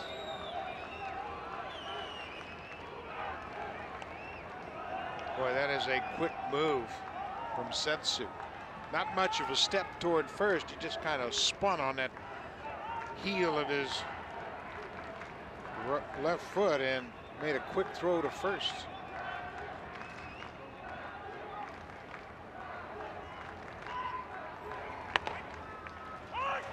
And a quick delivery to the plate for a strike. It's 0-1. Yeah, here's another challenge of a tournament of this nature, is that you don't know much about the pitcher's move either. Trying to get a lead over at first base, and not only are you dealing with a different pitcher every couple of innings, but you're dealing with a pitching staff you've not seen before. You're almost just going to have to pick a pitch and guess with the pitcher. And hope it's a breaking ball. Setsu's got a quick move. You can see there's not much of a step. Bob Davison in the United States would be calling that a balk every time he goes to first. Breaking ball, swung on and missed. And it's 0-2. Now here's the pitch you'd like to run on, that splitter that moves down and away and in the dirt. Tough pitch for a catcher to handle and make a good throw.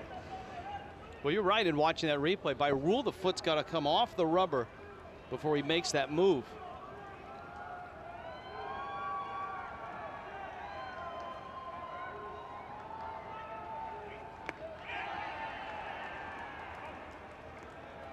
Japan wanted to appeal. Chris Guccione, the home plate umpire, did not see it that way. No appeal.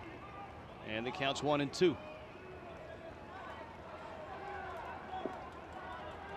Guccione started his World Baseball Classic career back in 2006.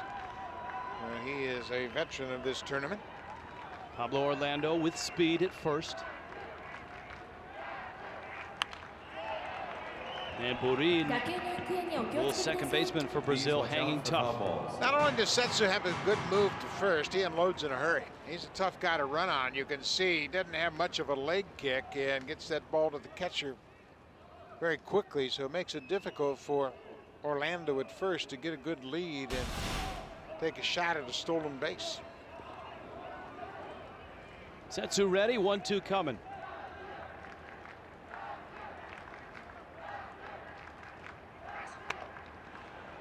Boy, it just missed.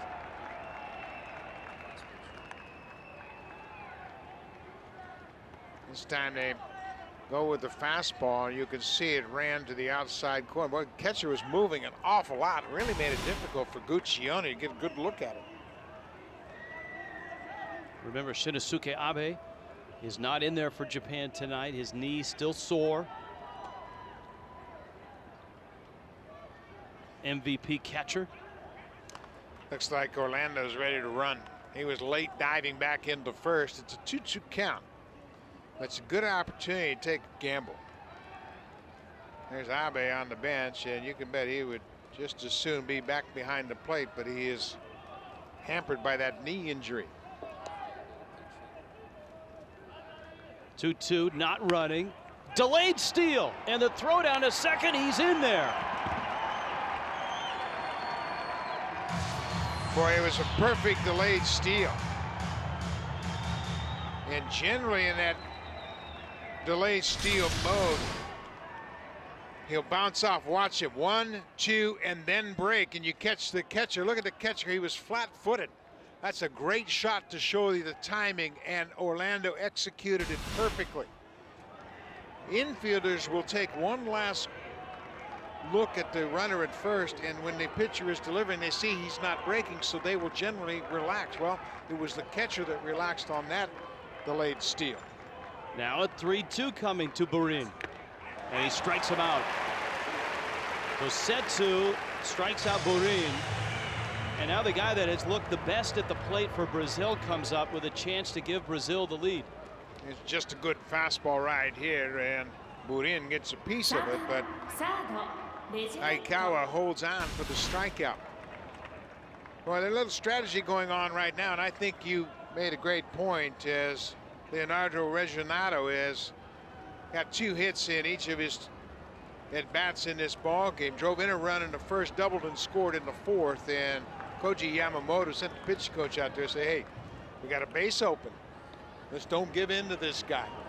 He's truly the best hitter on this Brazilian team, so let's don't make any foolish mistakes. In a situation like this, if you're going to pitch around the guy, especially your third hitter, for me, I would just as soon walk him. Don't give the pitcher the opportunity to make a mistake. If you want to walk him, walk him. Well, Reginado, the RBI single in the first, the leadoff double, and he scored in the 4th, so he's been in the middle of both Brazilian rallies. He had great speed with Orlando at second. Slow breaking ball for a strike. Really interesting.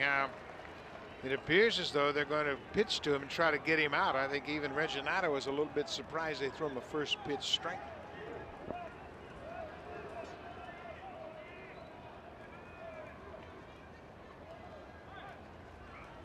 A 1 fastball, and again, you talk about movement by a catcher, and we saw Aikawa standing up, thinking fastball, and then lunging towards the corner. That makes it awful tough on Chris Guccione. Well, and the catchers are really not that familiar with the pitchers that they're working with, and he's not really sure about the movement. 1-1 pitch hammered to left. That's deep. Uchikawa, it's over his head, and it's off the wall. And Reginado has done it again. Brazil takes the lead, 3-2.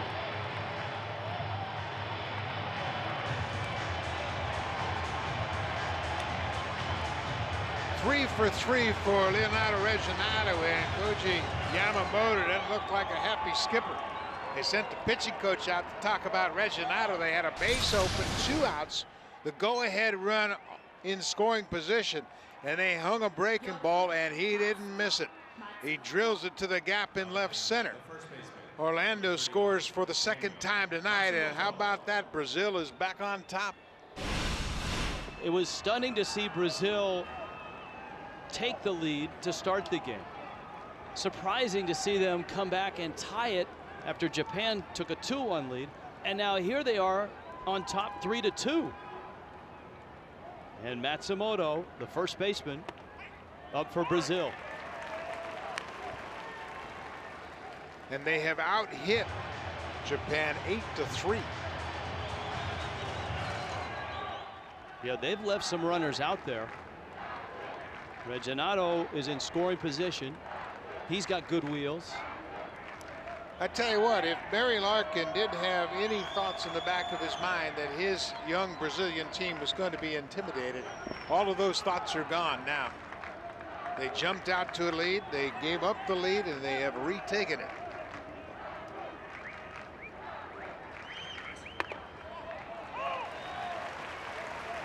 Well, you could see just how fearless Larkin and the Brazilians were in Panama, because that was not an easy atmosphere to play.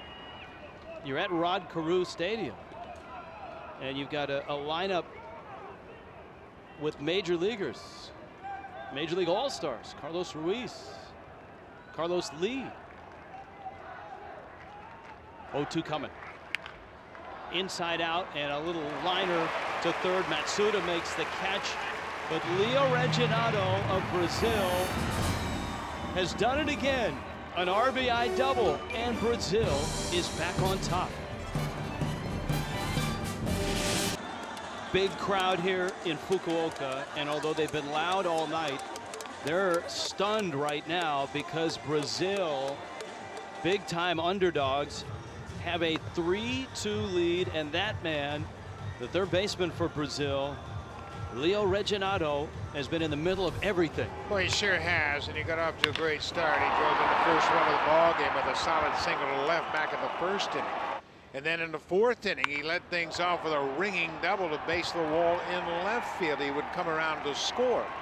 And then in the fifth, with a runner in scoring position, he gets a hanging breaking ball from Setsu and drills it over the head of the left fielder all the way to the wall. Pablo Orlando comes in to score, and Brazil has taken a 3-2 lead. Reginado has 3 of the 8 Brazil hits tonight. Now, what's at stake here? This is the first game of Pool A, but from the outset, both you and I agreed, this is the most important game of the entire pool, because if Brazil were somehow able to knock off Japan, they would have, of course, tomorrow the powerhouse in Cuba, but later China.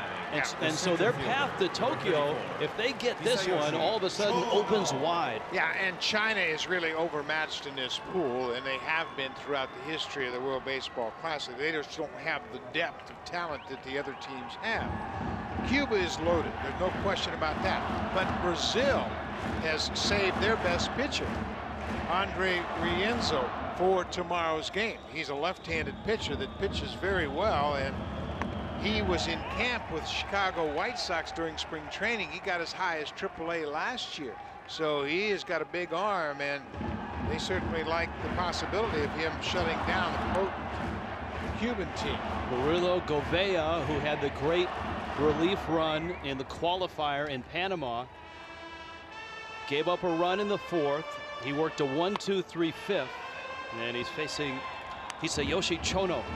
He's fallen behind 2-1. Gouveia's retired 5 straight, and after looking a little bit shaky in his first inning, he's settled in nicely. 3-1. But don't discount the Japanese. They're loaded. They got a lot of pros, and they are determined. They can manufacture runs, and there's another mistake. Gouveia walks the leadoff man here in the 6th. It is a team of all-stars, this Japanese team. As we noted, they do not have Ichiro, who was a key figure in both championship runs in 06 and 09. They don't have Daisuke Matsuzaka, who was the MVP in both of those championships. They don't have Yu Darvish, who pitched so well in 09. But they have the next generation of stars. They have all-stars from top to bottom, young players who certainly could explode into the major leagues in the next couple of years.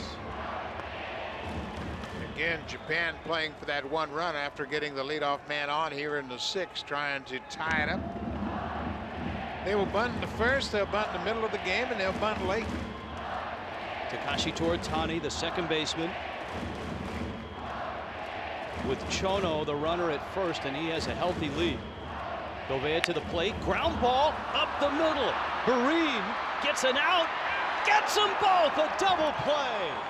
How about that? Barine went after the runner and then had enough time to get the ball to first and get the double play. Boy, great judgment by the second baseman. He knew that he had a better chance of running down the base runner. This ball is not that sharply hit, so he takes it and moves quickly to tag out the runner and then go to first just in time to complete the double play, getting Toritani. They showed bunt on the first pitch, took the bunt off, and it cost them a double play. Well, you think about 2 decisions made by Team Japan here in the last inning. Liner to center field. Orlando is there, and he makes the catch. They pitched to Reginado. He doubled home a run. They pulled off the bunt. It turned into a double play. And right now, Brazil has a 3-2 lead.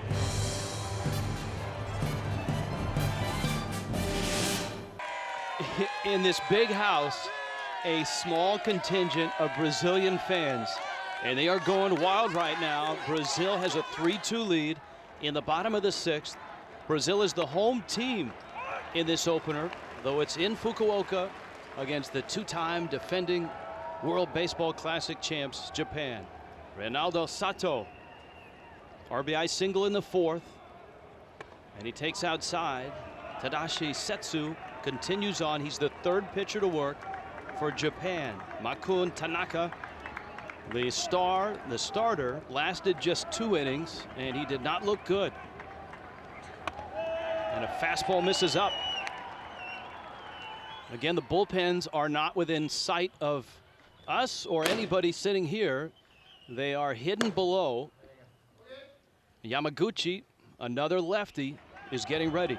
And Yamaguchi is an exceptional pitcher in that he is a reliever on this team. It's a high fastball that's had a swung right through. As you pointed out, a lot of hits for Brazil. Brazil has 8 hits in this ball game, and Japan has just 3.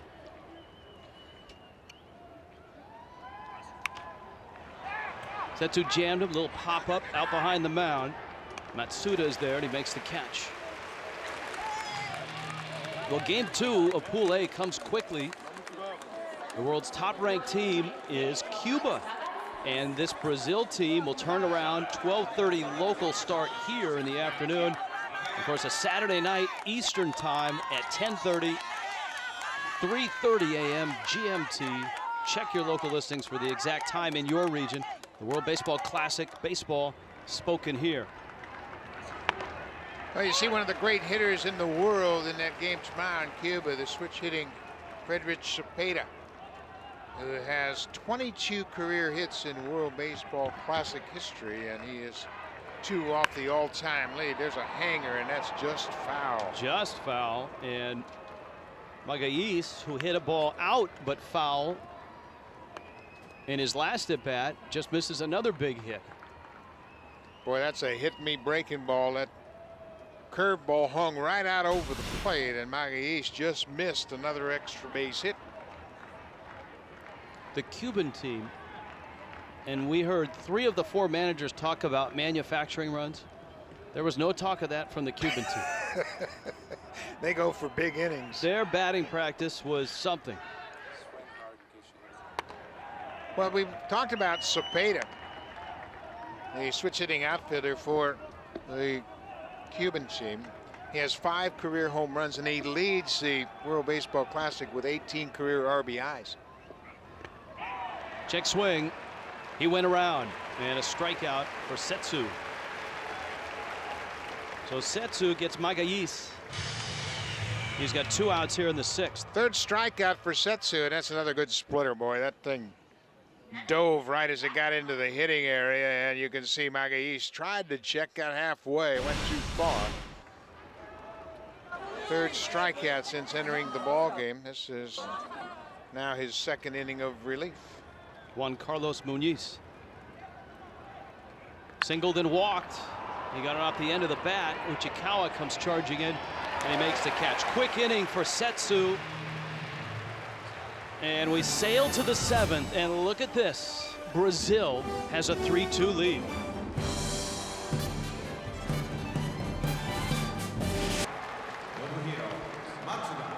A real story here in Fukuoka. First game of Pool A. The 2-time defending champion of the World Baseball Classic and the home team Japan trailing Brazil. Oscar Nakayoshi out of Sao Paulo. The 21-year-old lefty comes in, and now Barry Larkin, the Hall of Fame manager for Brazil, will try to match up and get these last 9 outs and get what would be a stunning upset to open up this tournament. Nakayoshi started game 2 in the qualifier in Panama City. He pitched against Colombia as Brazil beat Colombia 7-1. Nakayoshi went 4 shutout innings, allowed just 2 runs on 5 hits, walked 2 and struck out 4. So he's got the ability to give Barry Larkin some innings if he's effective here tonight. He gets the number 9-1-2 hitters for Japan. Nobuhiro Matsuda, who has flied out and has singled the first one out of the chute. Takaoshi pitched at the same university as the starter, Rafael Fernandez. Hankuo University here in Japan. Boy, he jams A lot of the Brazilian players, especially those of Japanese heritage, will come over to Japan to play high school baseball, which is immensely popular in this country, and college baseball. The high school baseball tournament in Japan is one of the great sporting events in the world. Swing and a miss, change up, and Nakaoshi strikes him out. Well, what a good sequence of pitches for Nakaoshi. He goes down and away with the changeup. You can see that grip, how he takes a lot of velocity off, had terrific arm action, and really sells it to Matsuda, who chases a pitch down and away. Yeah, that high school baseball tournament in Japan, of course, Daisuke Matsuzaka created his mystique pitching in that tournament. But it's just like a Texas high school football night. Other game going on in Pool B, Netherlands on top of Korea 1-0. The Netherlands, of course, the story in 09, they're a much stronger team this go round than they were in 09. I think in 09, there weren't a lot of major leaguers. In fact, the Roger Bernardinas, the Jair Jurgens did not play in 09. But after that great run and all the publicity and the good feelings, there are more major league and top prospects that are playing for the Netherlands now. Andrew Jones is playing for the Netherlands. Andrelton Simmons, the shortstop for the Atlanta Braves. You mentioned Bernardina. And Simmons is a terrific player. And he scored that one run. And right now a 1-0 lead. Here, Brazil's on top 3-2 over Japan. And a swing and a miss. And Oscar Nakaoshi has come out of the bullpen and has struck out 2 here in the 7th inning. Another changeup. You can see that grip, how he really chokes that baseball and takes a lot off the pitch. The effectiveness of a changeup is all in the arm action. You see fastball arm action and changeup velocity, and it fools hitters time and time again.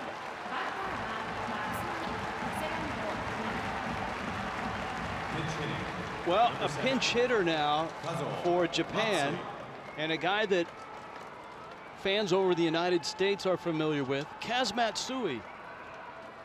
A guy that played in the major leagues for some time. Matsui with the Mets, the Rockies, and the Astros. Matsui is switch hitter, batting right-handed. Matsui drives one down the right field line into the corner, and it's a foul ball. Yeah, this is quite a departure from what has been the case in the past. Matsui is the only former major league player on this particular roster for Team Japan. And he almost gets himself an extra base hit. You can see it just slices out of play down the right field line. There's not a lot of foul territory down the lines. There's a ton of it in front of the dugouts and behind home plate.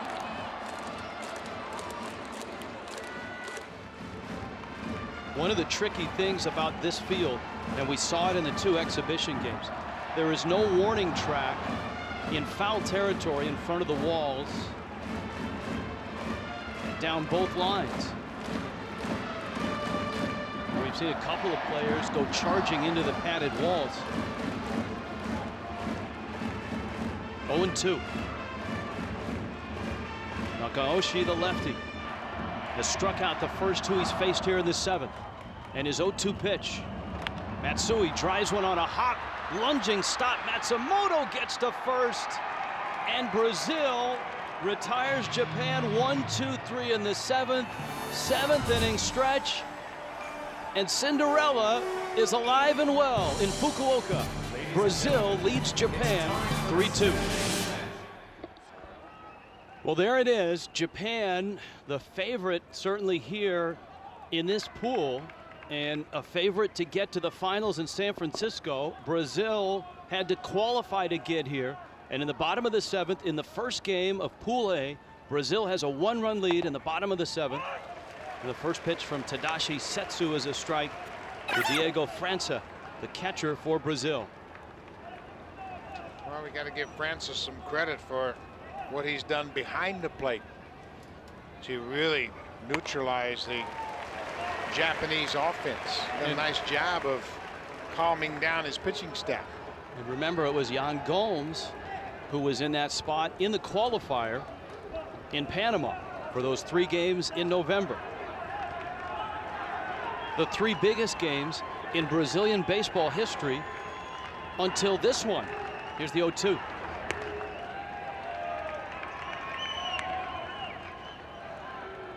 Yan Gomes caught all 3 of those games. He went 4 for 12 in the series. Drove in a couple of runs, including the run in the 1-0 win over Panama to clinch their spot in this tournament. A hard comebacker. Setsu grabs it. Speaking of November, the final game, it came down to Brazil this. is marching to the World Baseball Classic. Thiago Vieira struck out Ruben Rivera to end the ball game, and the Brazilian team celebrated in their clubhouse and doused their skipper Barry Larkin. But they pitched very well. They allowed a total of 3 runs over the 3 games, and it was all about pitching and defense. You see that smile by Larkin there. For all the time that we've had him on camera tonight, that's the first time he's cracked any type of a smile. He has been confident, stoic. When his ball club has scored, he hasn't become too excited. When Japan answered, didn't show any emotion. And make no mistake, Barry Larkin is not here to play a close game. He's here to win.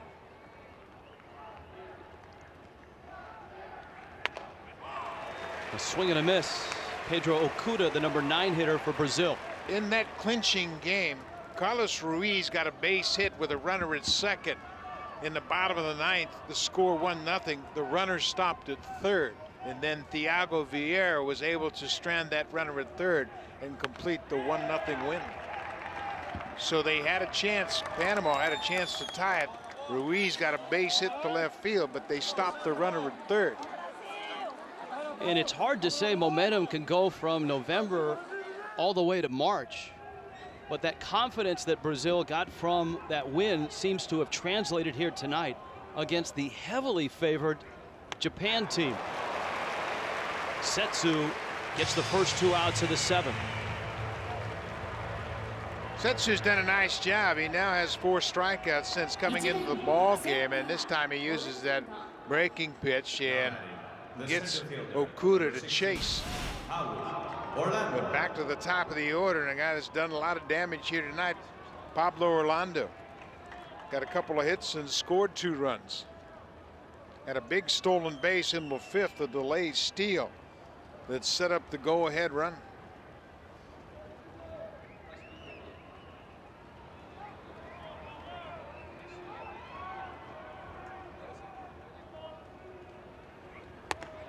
Breaking ball misses outside. So Pablo Orlando, an infield hit, a bunt single. He has scored a couple runs. He has stolen a base.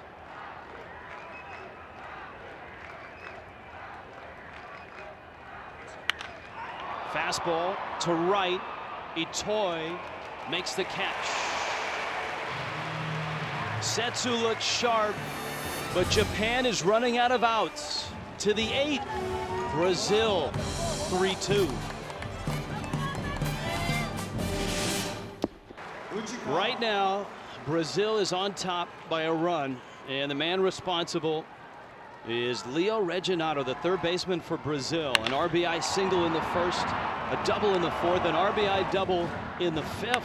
He's been terrific at the plate. And Team Japan had a chance to walk him back in the 5th inning. They had a base open, running at scoring position at 2 outs, and they chose to pitch to him, and it proved costly. And so here we go into the 8th inning. Brazil sticking with the lefty, Oster Nokashi, and he was outstanding in the 7th inning. A 1-2-3 inning with a pair of strikeouts. He's facing the heart of the order, 3-4-5 in the Japan order. Seiichi Uchikawa, Yoshio Itoi, and Atsunori Inaba. One of the reasons that Nakaoshi's in this game is that he's left-handed. It's a one-run game, and Japan has a big bat on the bench in Abe, but he is a left-handed hitter. Abe is available to pinch hit. Koji Yamamoto, the manager of Japan, told us this morning that he would use Abe as a pinch hitter. So he's got him on the bench, but you can bet Barry Larkin is thinking about that one left-handed bat, and if he can stick with a left-handed reliever in this game, he'll do it, just to keep Abe on the bench. Breaking ball in the dirt, and it's 2-2. There is that bench. It is not a Japanese team that has a lot of power, and Abe probably has the most pop. No sign of Abe. He's probably loosening up and swinging a bat. Uchikawa, who has walked, has been hit by a pitch and is struck out. Into left field. That's a base hit. And Japan has their leadoff man aboard.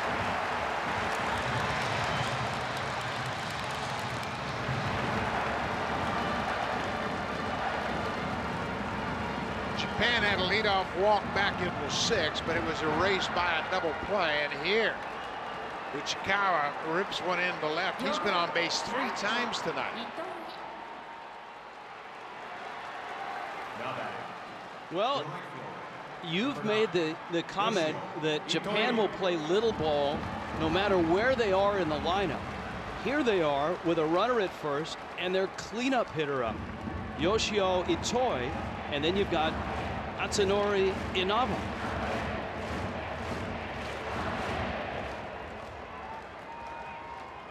They have bunted in situations like this, and they may do it in this situation, even with the cleanup batter, simply because it's lefty on lefty.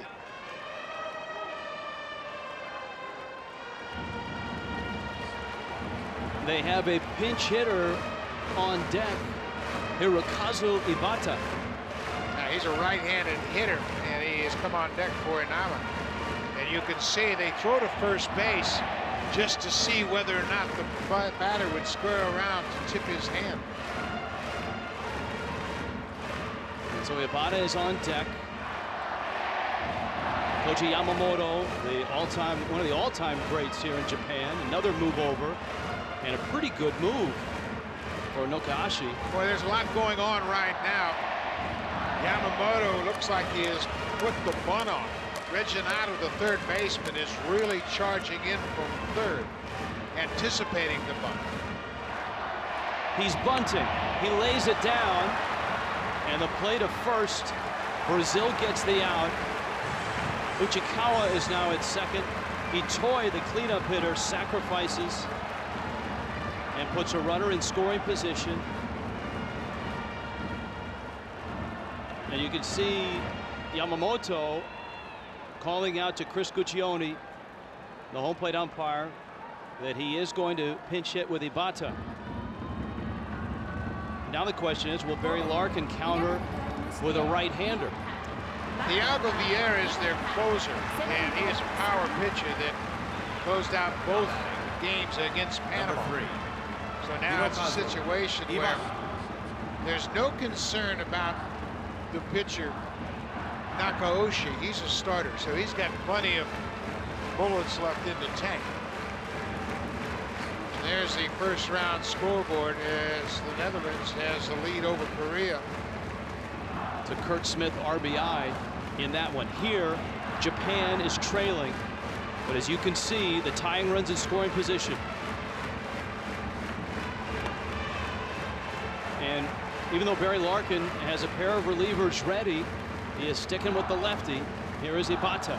Well, because Nakaoshi has a great changeup, and that neutralizes the right-handed bat. but he's got to get to a count where he can use it. He's been able to throw it any time. And there's Abe. He is ready to bat. Should they make a switch to the right-handed? That's why Larkin's sticking with Nakaoshi. Into right field. That's a base hit. Uchikawa will score.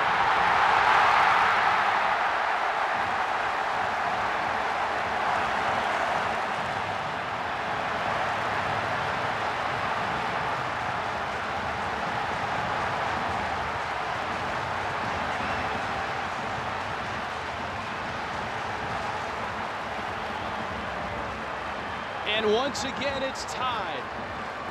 Yamamoto pitched the right button. He sent the pinch hitter up, and there's that pitch down and away that Ibata slaps by the second baseman into right field. And that picked up the Japanese bench for sure. 3-3.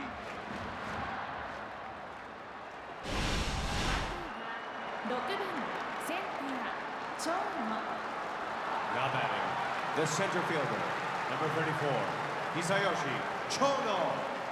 So Ibata with the RBI single. Chono now, the center fielder, who is 0 for 2. Larkin comes out, and he'll talk with Guccione, and we'll see who he goes with.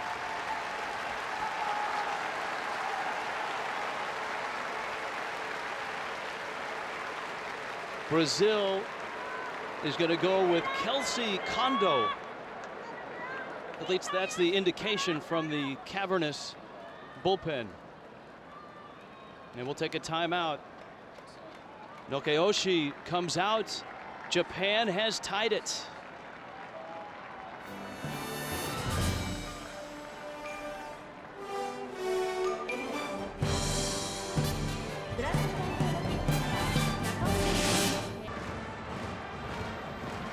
Back and forth they go. Brazil looking for an enormous upset. The heavily favored two-time defending champ Japan continues to come back. And here, Hiro Ibata with a pinch hit single to right with 1 out in the 8th to tie the game. Again, the Japanese get the leadoff man on. Uchikawa singled, and then they used their cleanup hitter to sacrifice him to second and cashed it in to tie the game. New pitcher for Brazil is Kelsey Kondo. Kondo, who pitched at the University of Utah. He moved to Southern California as a teenager from Brazil.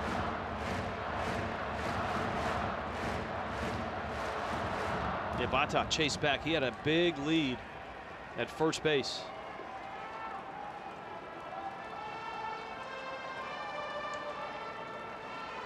Chono walked his last time up.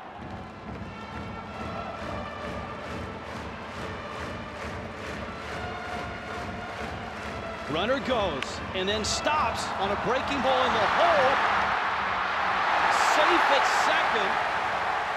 Okuda made the throw. Borin came off the bag and then flat out dropped the ball.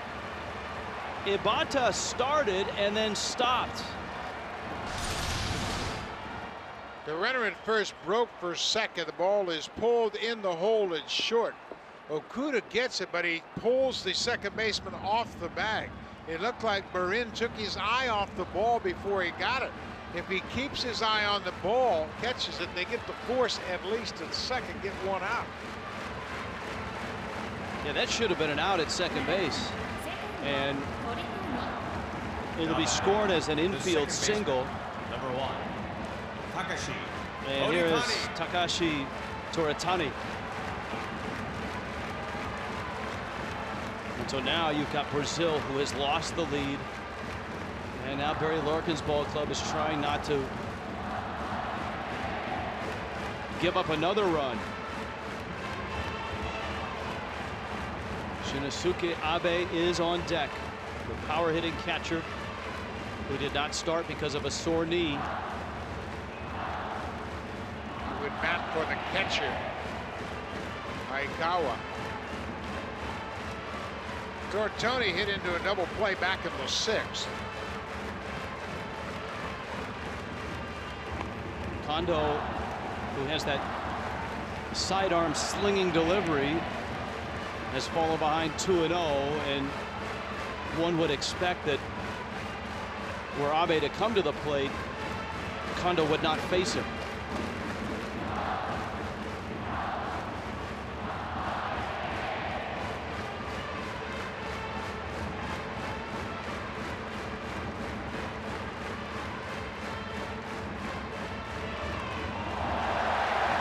Kondo having his difficulties right now. He's fallen behind 3-0. And you've got Abe on deck. Franza out there trying to calm him down. Franza, the catcher, has done a nice job tonight, and right now he's got his work cut out for him. A 3-0 count, just 1 out. Brazil in danger of loading the bases with a 340 hitter on deck. Abe.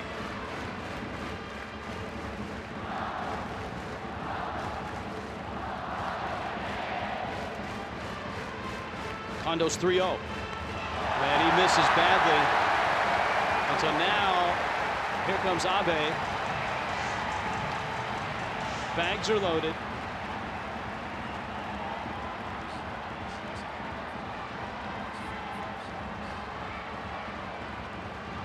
And it's not Larkin who is coming to the mound. Instead, it's Thiago Caldera, the pitching coach. We're told that this lefty just got up about a minute ago. And so Larkin may be trying to buy some time here. But now they have announced Abe into the game as a pinch hitter.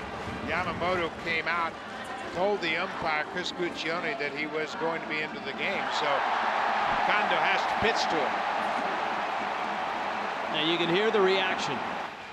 Number 10, Shinosuke Abe. Last 3 days, every headline in the Japanese papers centered around the knee of Shinosuke Abe. It's his right knee, and he puts all of his weight on that back leg. He has one of those exaggerated leg kicks, so it shouldn't be an issue with him hitting. Line drive, knocked down. Out there, a run scores. Japan has the lead.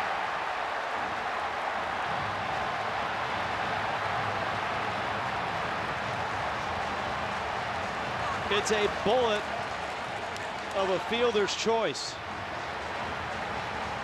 Well, I tell you what, Koji Yamamoto's done a heck of a job of managing this game.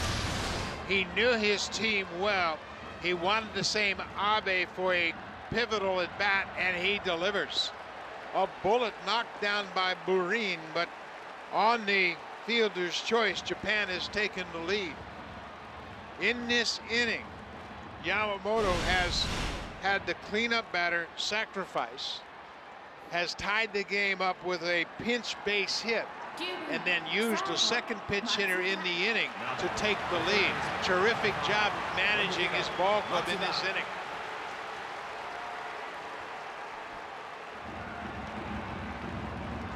Remember, it is top of the 8th. Japan is the visiting team.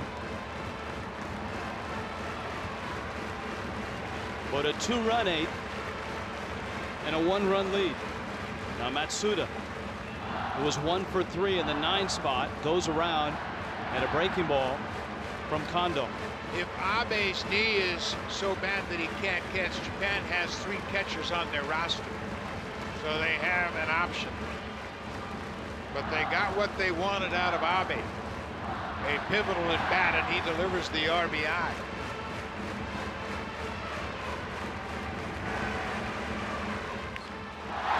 Liner to center. Japan adds another.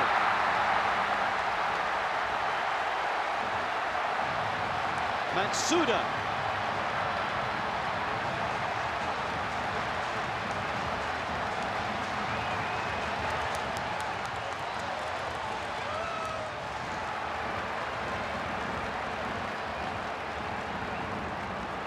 They take what you give them.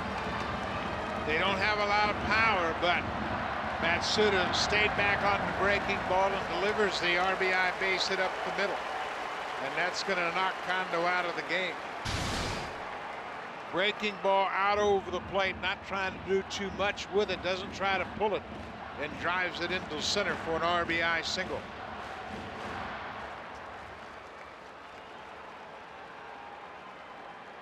Great job by Yamamoto this inning. You get your number 3 hitter to start it out, Uchikawa, and then the cleanup batter sacrifices, starts a big inning. And a 5-3 lead for Japan.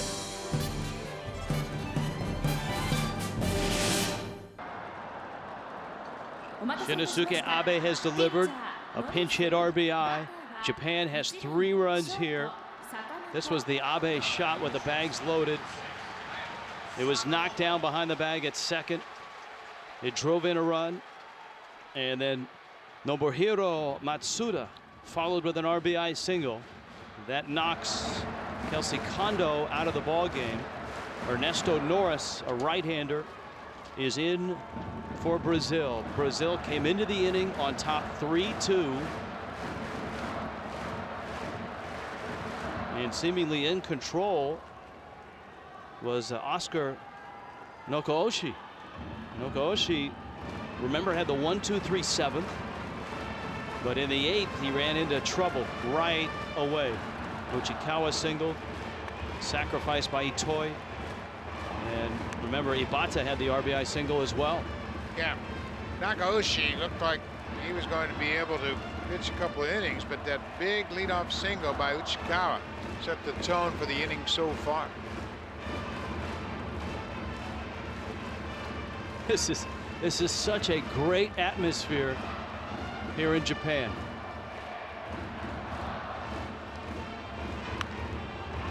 Big swing and a foul ball. The band has been at it out in right field. The fans have been up and down throughout.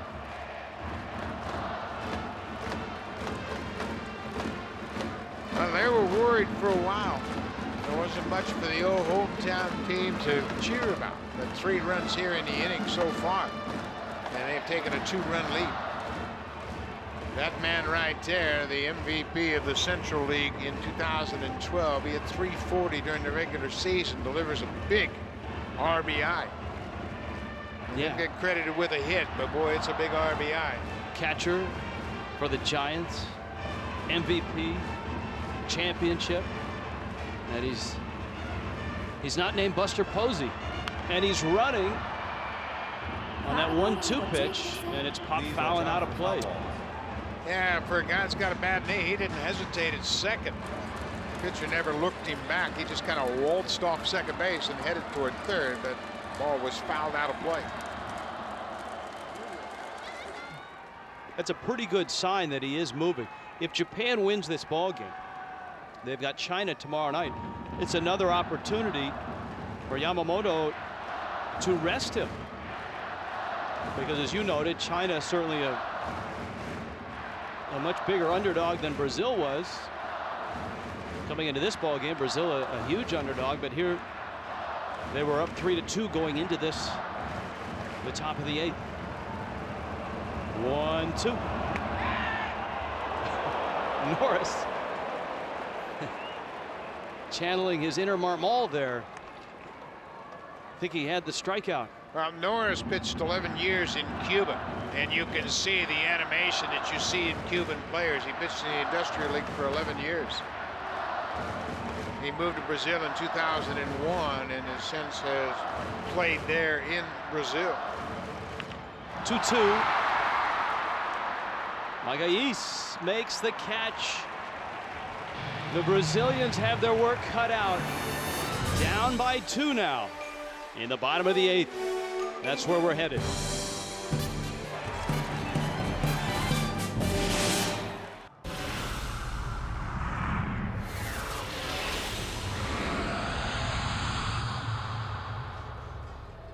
Pool A of the World Baseball Classic starting tonight here in Fukuoka, and Pool B first round action. The Netherlands continues to lead that ball game in the bottom of the 5th. If you're just tuning into this one, it's been a wild ride. Brazil, huge underdogs, had to qualify to even get into the tournament. Did so in dramatic fashion, facing the two-time champs. Took a 1-0 lead right out of the chute, fell behind 2-1, tied it, got the lead, but in the top of the 8th, Japan, led by Shinnosuke Abe, and his big RBI with 3 runs in that 8th and a 5-3 lead. And Abe stays in. Now batting. He's behind the plate. Number 4. So the knee is good enough to hit, and apparently the knee is good enough to catch. Atsushi Nomi is the new pitcher, 33 years old. And boy, what a job by Tadashi Setsu. He really came in and shut down the Brazilian team to give his team a chance to take the lead. And the first pitch, a strike. Felipe Burin, Leo Reginato, and Daniel Matsumoto. 2-3-4 for the Brazilians, and a breaking ball that misses outside. And of course, Reginato has been the man for Brazil with an RBI single and then a pair of doubles. One that drove in a run in the 5th.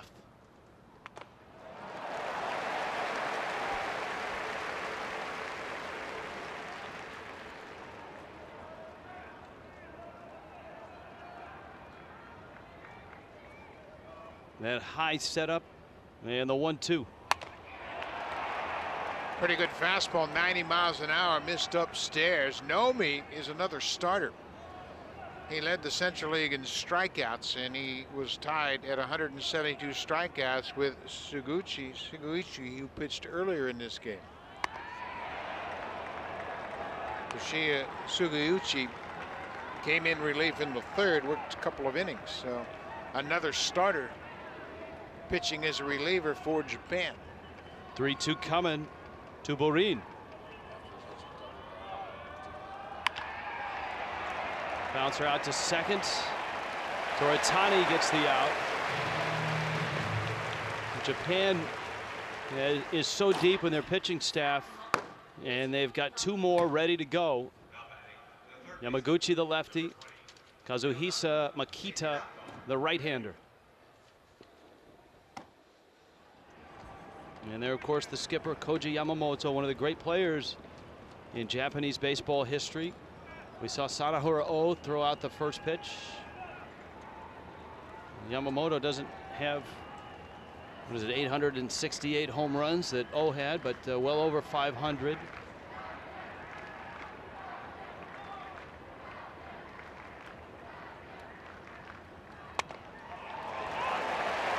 Reginato takes the first pitch strike. What a night he's had.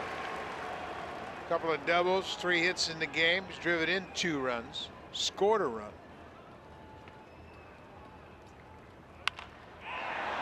Pops him up, and for the first time tonight, Japan gets Reginato out. Well, you can see the difference in the presence behind the plate that Abe brings. Even on that last pitch, he gave a sign and really was animated in how he wanted it. You can see the leadership skills he has. He's moving the outfielders around too. I mean, this guy's 32 years old, and he has been a star player over here for a number of years. 2-time Gold Glover back behind the plate. Now Team Japan feels whole with their catcher. Abe had a great postseason last year. Yomiuri won the title, won the Japan series. And he really hit well down the stretch. In the final month of the season, he raised his average 40 points. Gives you an idea. He hit over 400 in the final month of the season to finish up at 340.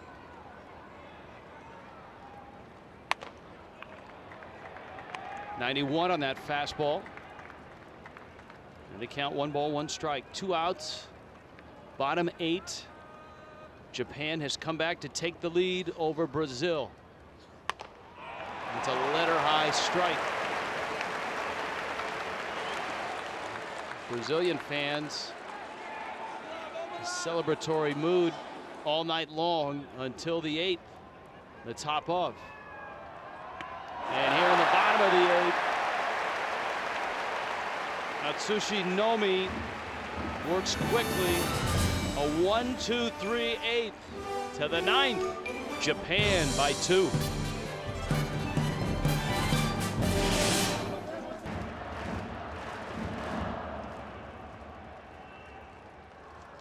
Ninth inning has arrived in Fukuoka. Brazil had the lead. In fact, Brazil was 6 outs away from an enormous upset until Japan struck for 3 runs in the top of the 8th.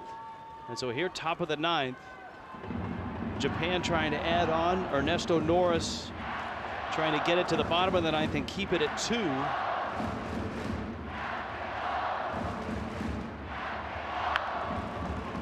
Kaz Matsui pulls that one foul. Matsui came in as a pinch hitter, the former big leaguer, back in the 7th inning.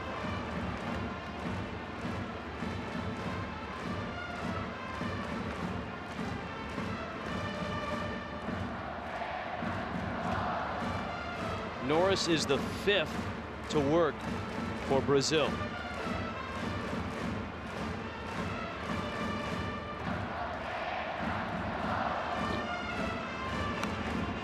Big breaking ball, and it stays at 0-2. Matsui batting left-handed. He's a switch hitter. He hit right-handed the first time he hit back in the 7th inning, grounded back to the pitcher. Matsui had an interesting career in the big leagues. He set a record. He's the only big leaguer in Major League history to homer on 3 consecutive opening days. For a guy that didn't hit a lot of homers, that's pretty impressive.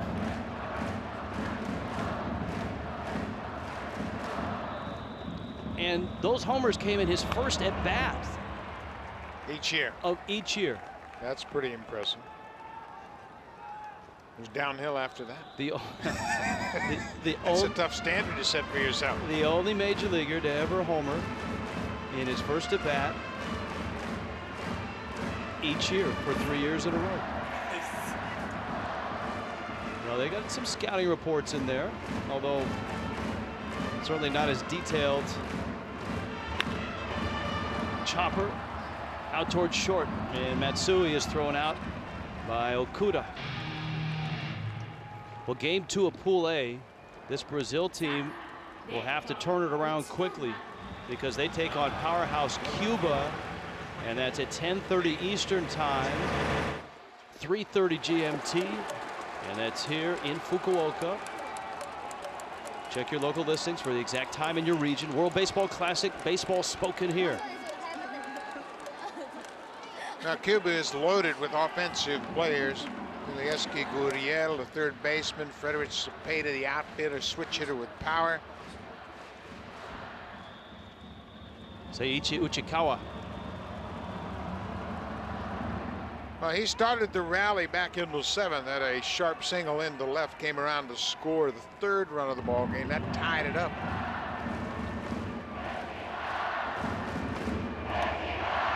Japan in that 8th inning got 3 runs on 4 hits. They had just 3 hits the entire game going into that inning. And though they were making plenty of noise, the 28,000 that are in here were very, very nervous.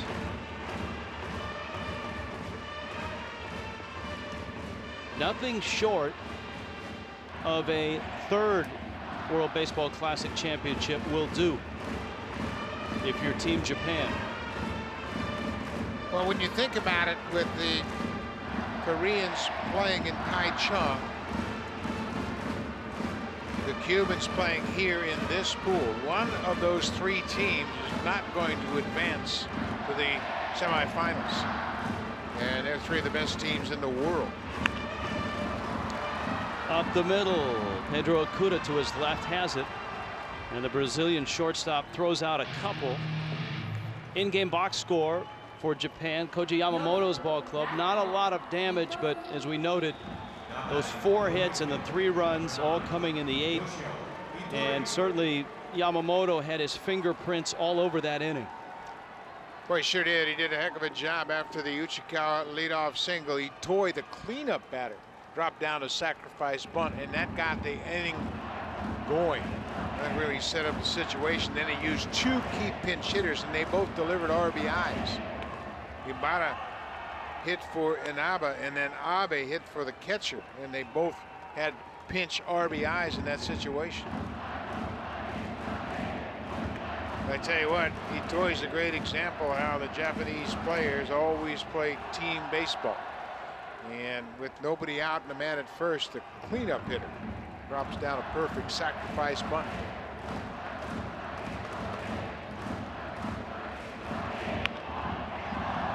Terrific diving catch by Matsumoto, and that ends Japan's 9th. For Brazil, one more shot, down by 2. To the bottom of the 9th we go.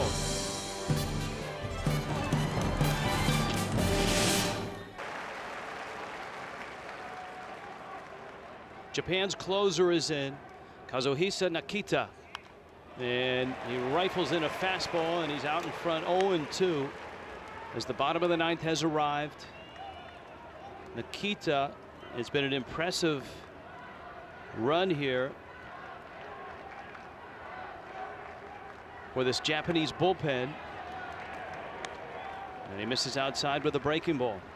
Nakita's had an interesting career. He started out with the Cebu Lions as a starter, then went to closing, and then last year moved back to the rotation. He started again last year. They went 13-9 with a 2.43 ERA. So here with Team Japan, he's closing, and he's got a funky delivery. A submarine delivery where those knuckles almost scrape the mound as he delivers, and all of a sudden the Brazilian hitters have to pick up a totally different release point. Thiago Magalhães. Magalhães had a base hit back in the 2nd. Brazil jumped to a 1-0 lead. Japan tied it, then took a 2-1 lead. Magalhães has another hit. Well, he swung the bat well tonight. Around first, and Brazil will bring the tying run to the plate. Brazil has out-hit Japan 9-7. Magalhães has his 2nd hit of the night. There's no give up in this lineup for sure. It looked like a floating breaking ball that Magalhães stayed back on and loops it over the 3rd baseman's head. He just missed a home run foul earlier in the game and just missed a double down the left field line, but he is 2 for 4 tonight. Pretty impressive approach. Juan Carlos Muniz. He's 1 for 2.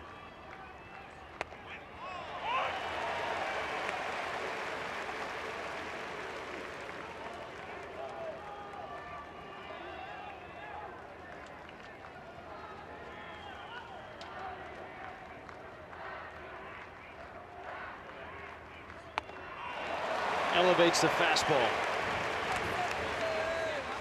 Now, the Brazilian team doesn't have much power, and they don't have a bat on the bench they could send to the plate and hope he could run into one. So Barry Larkin knows he's got to string together some base hits here.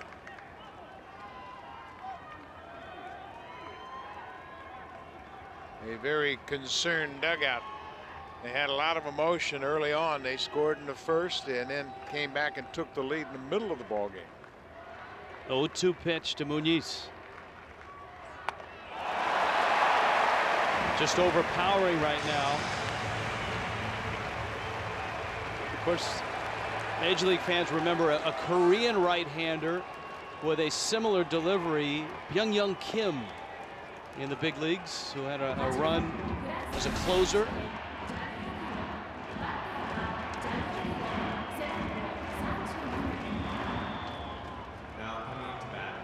Pinch hitter for Brazil.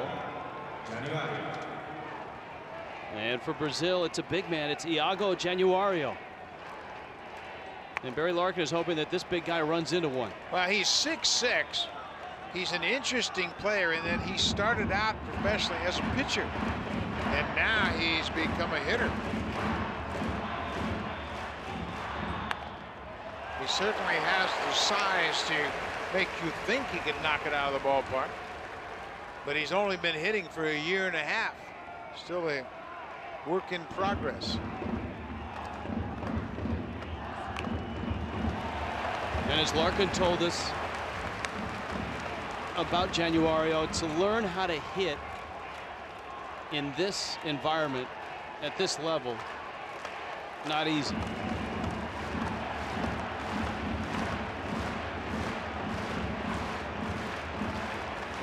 One-two pitch with 2 outs. And he gets a piece of it and stays alive.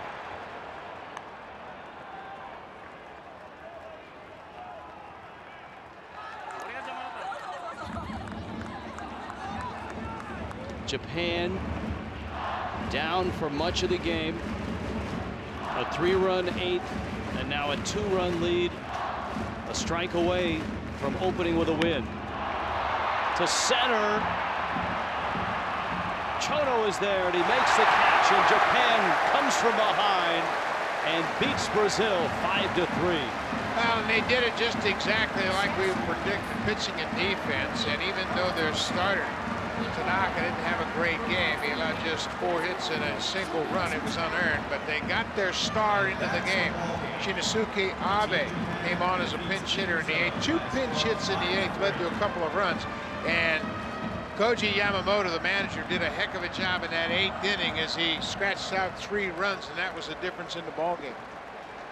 So Japan survives Brazil. 5-3 the final.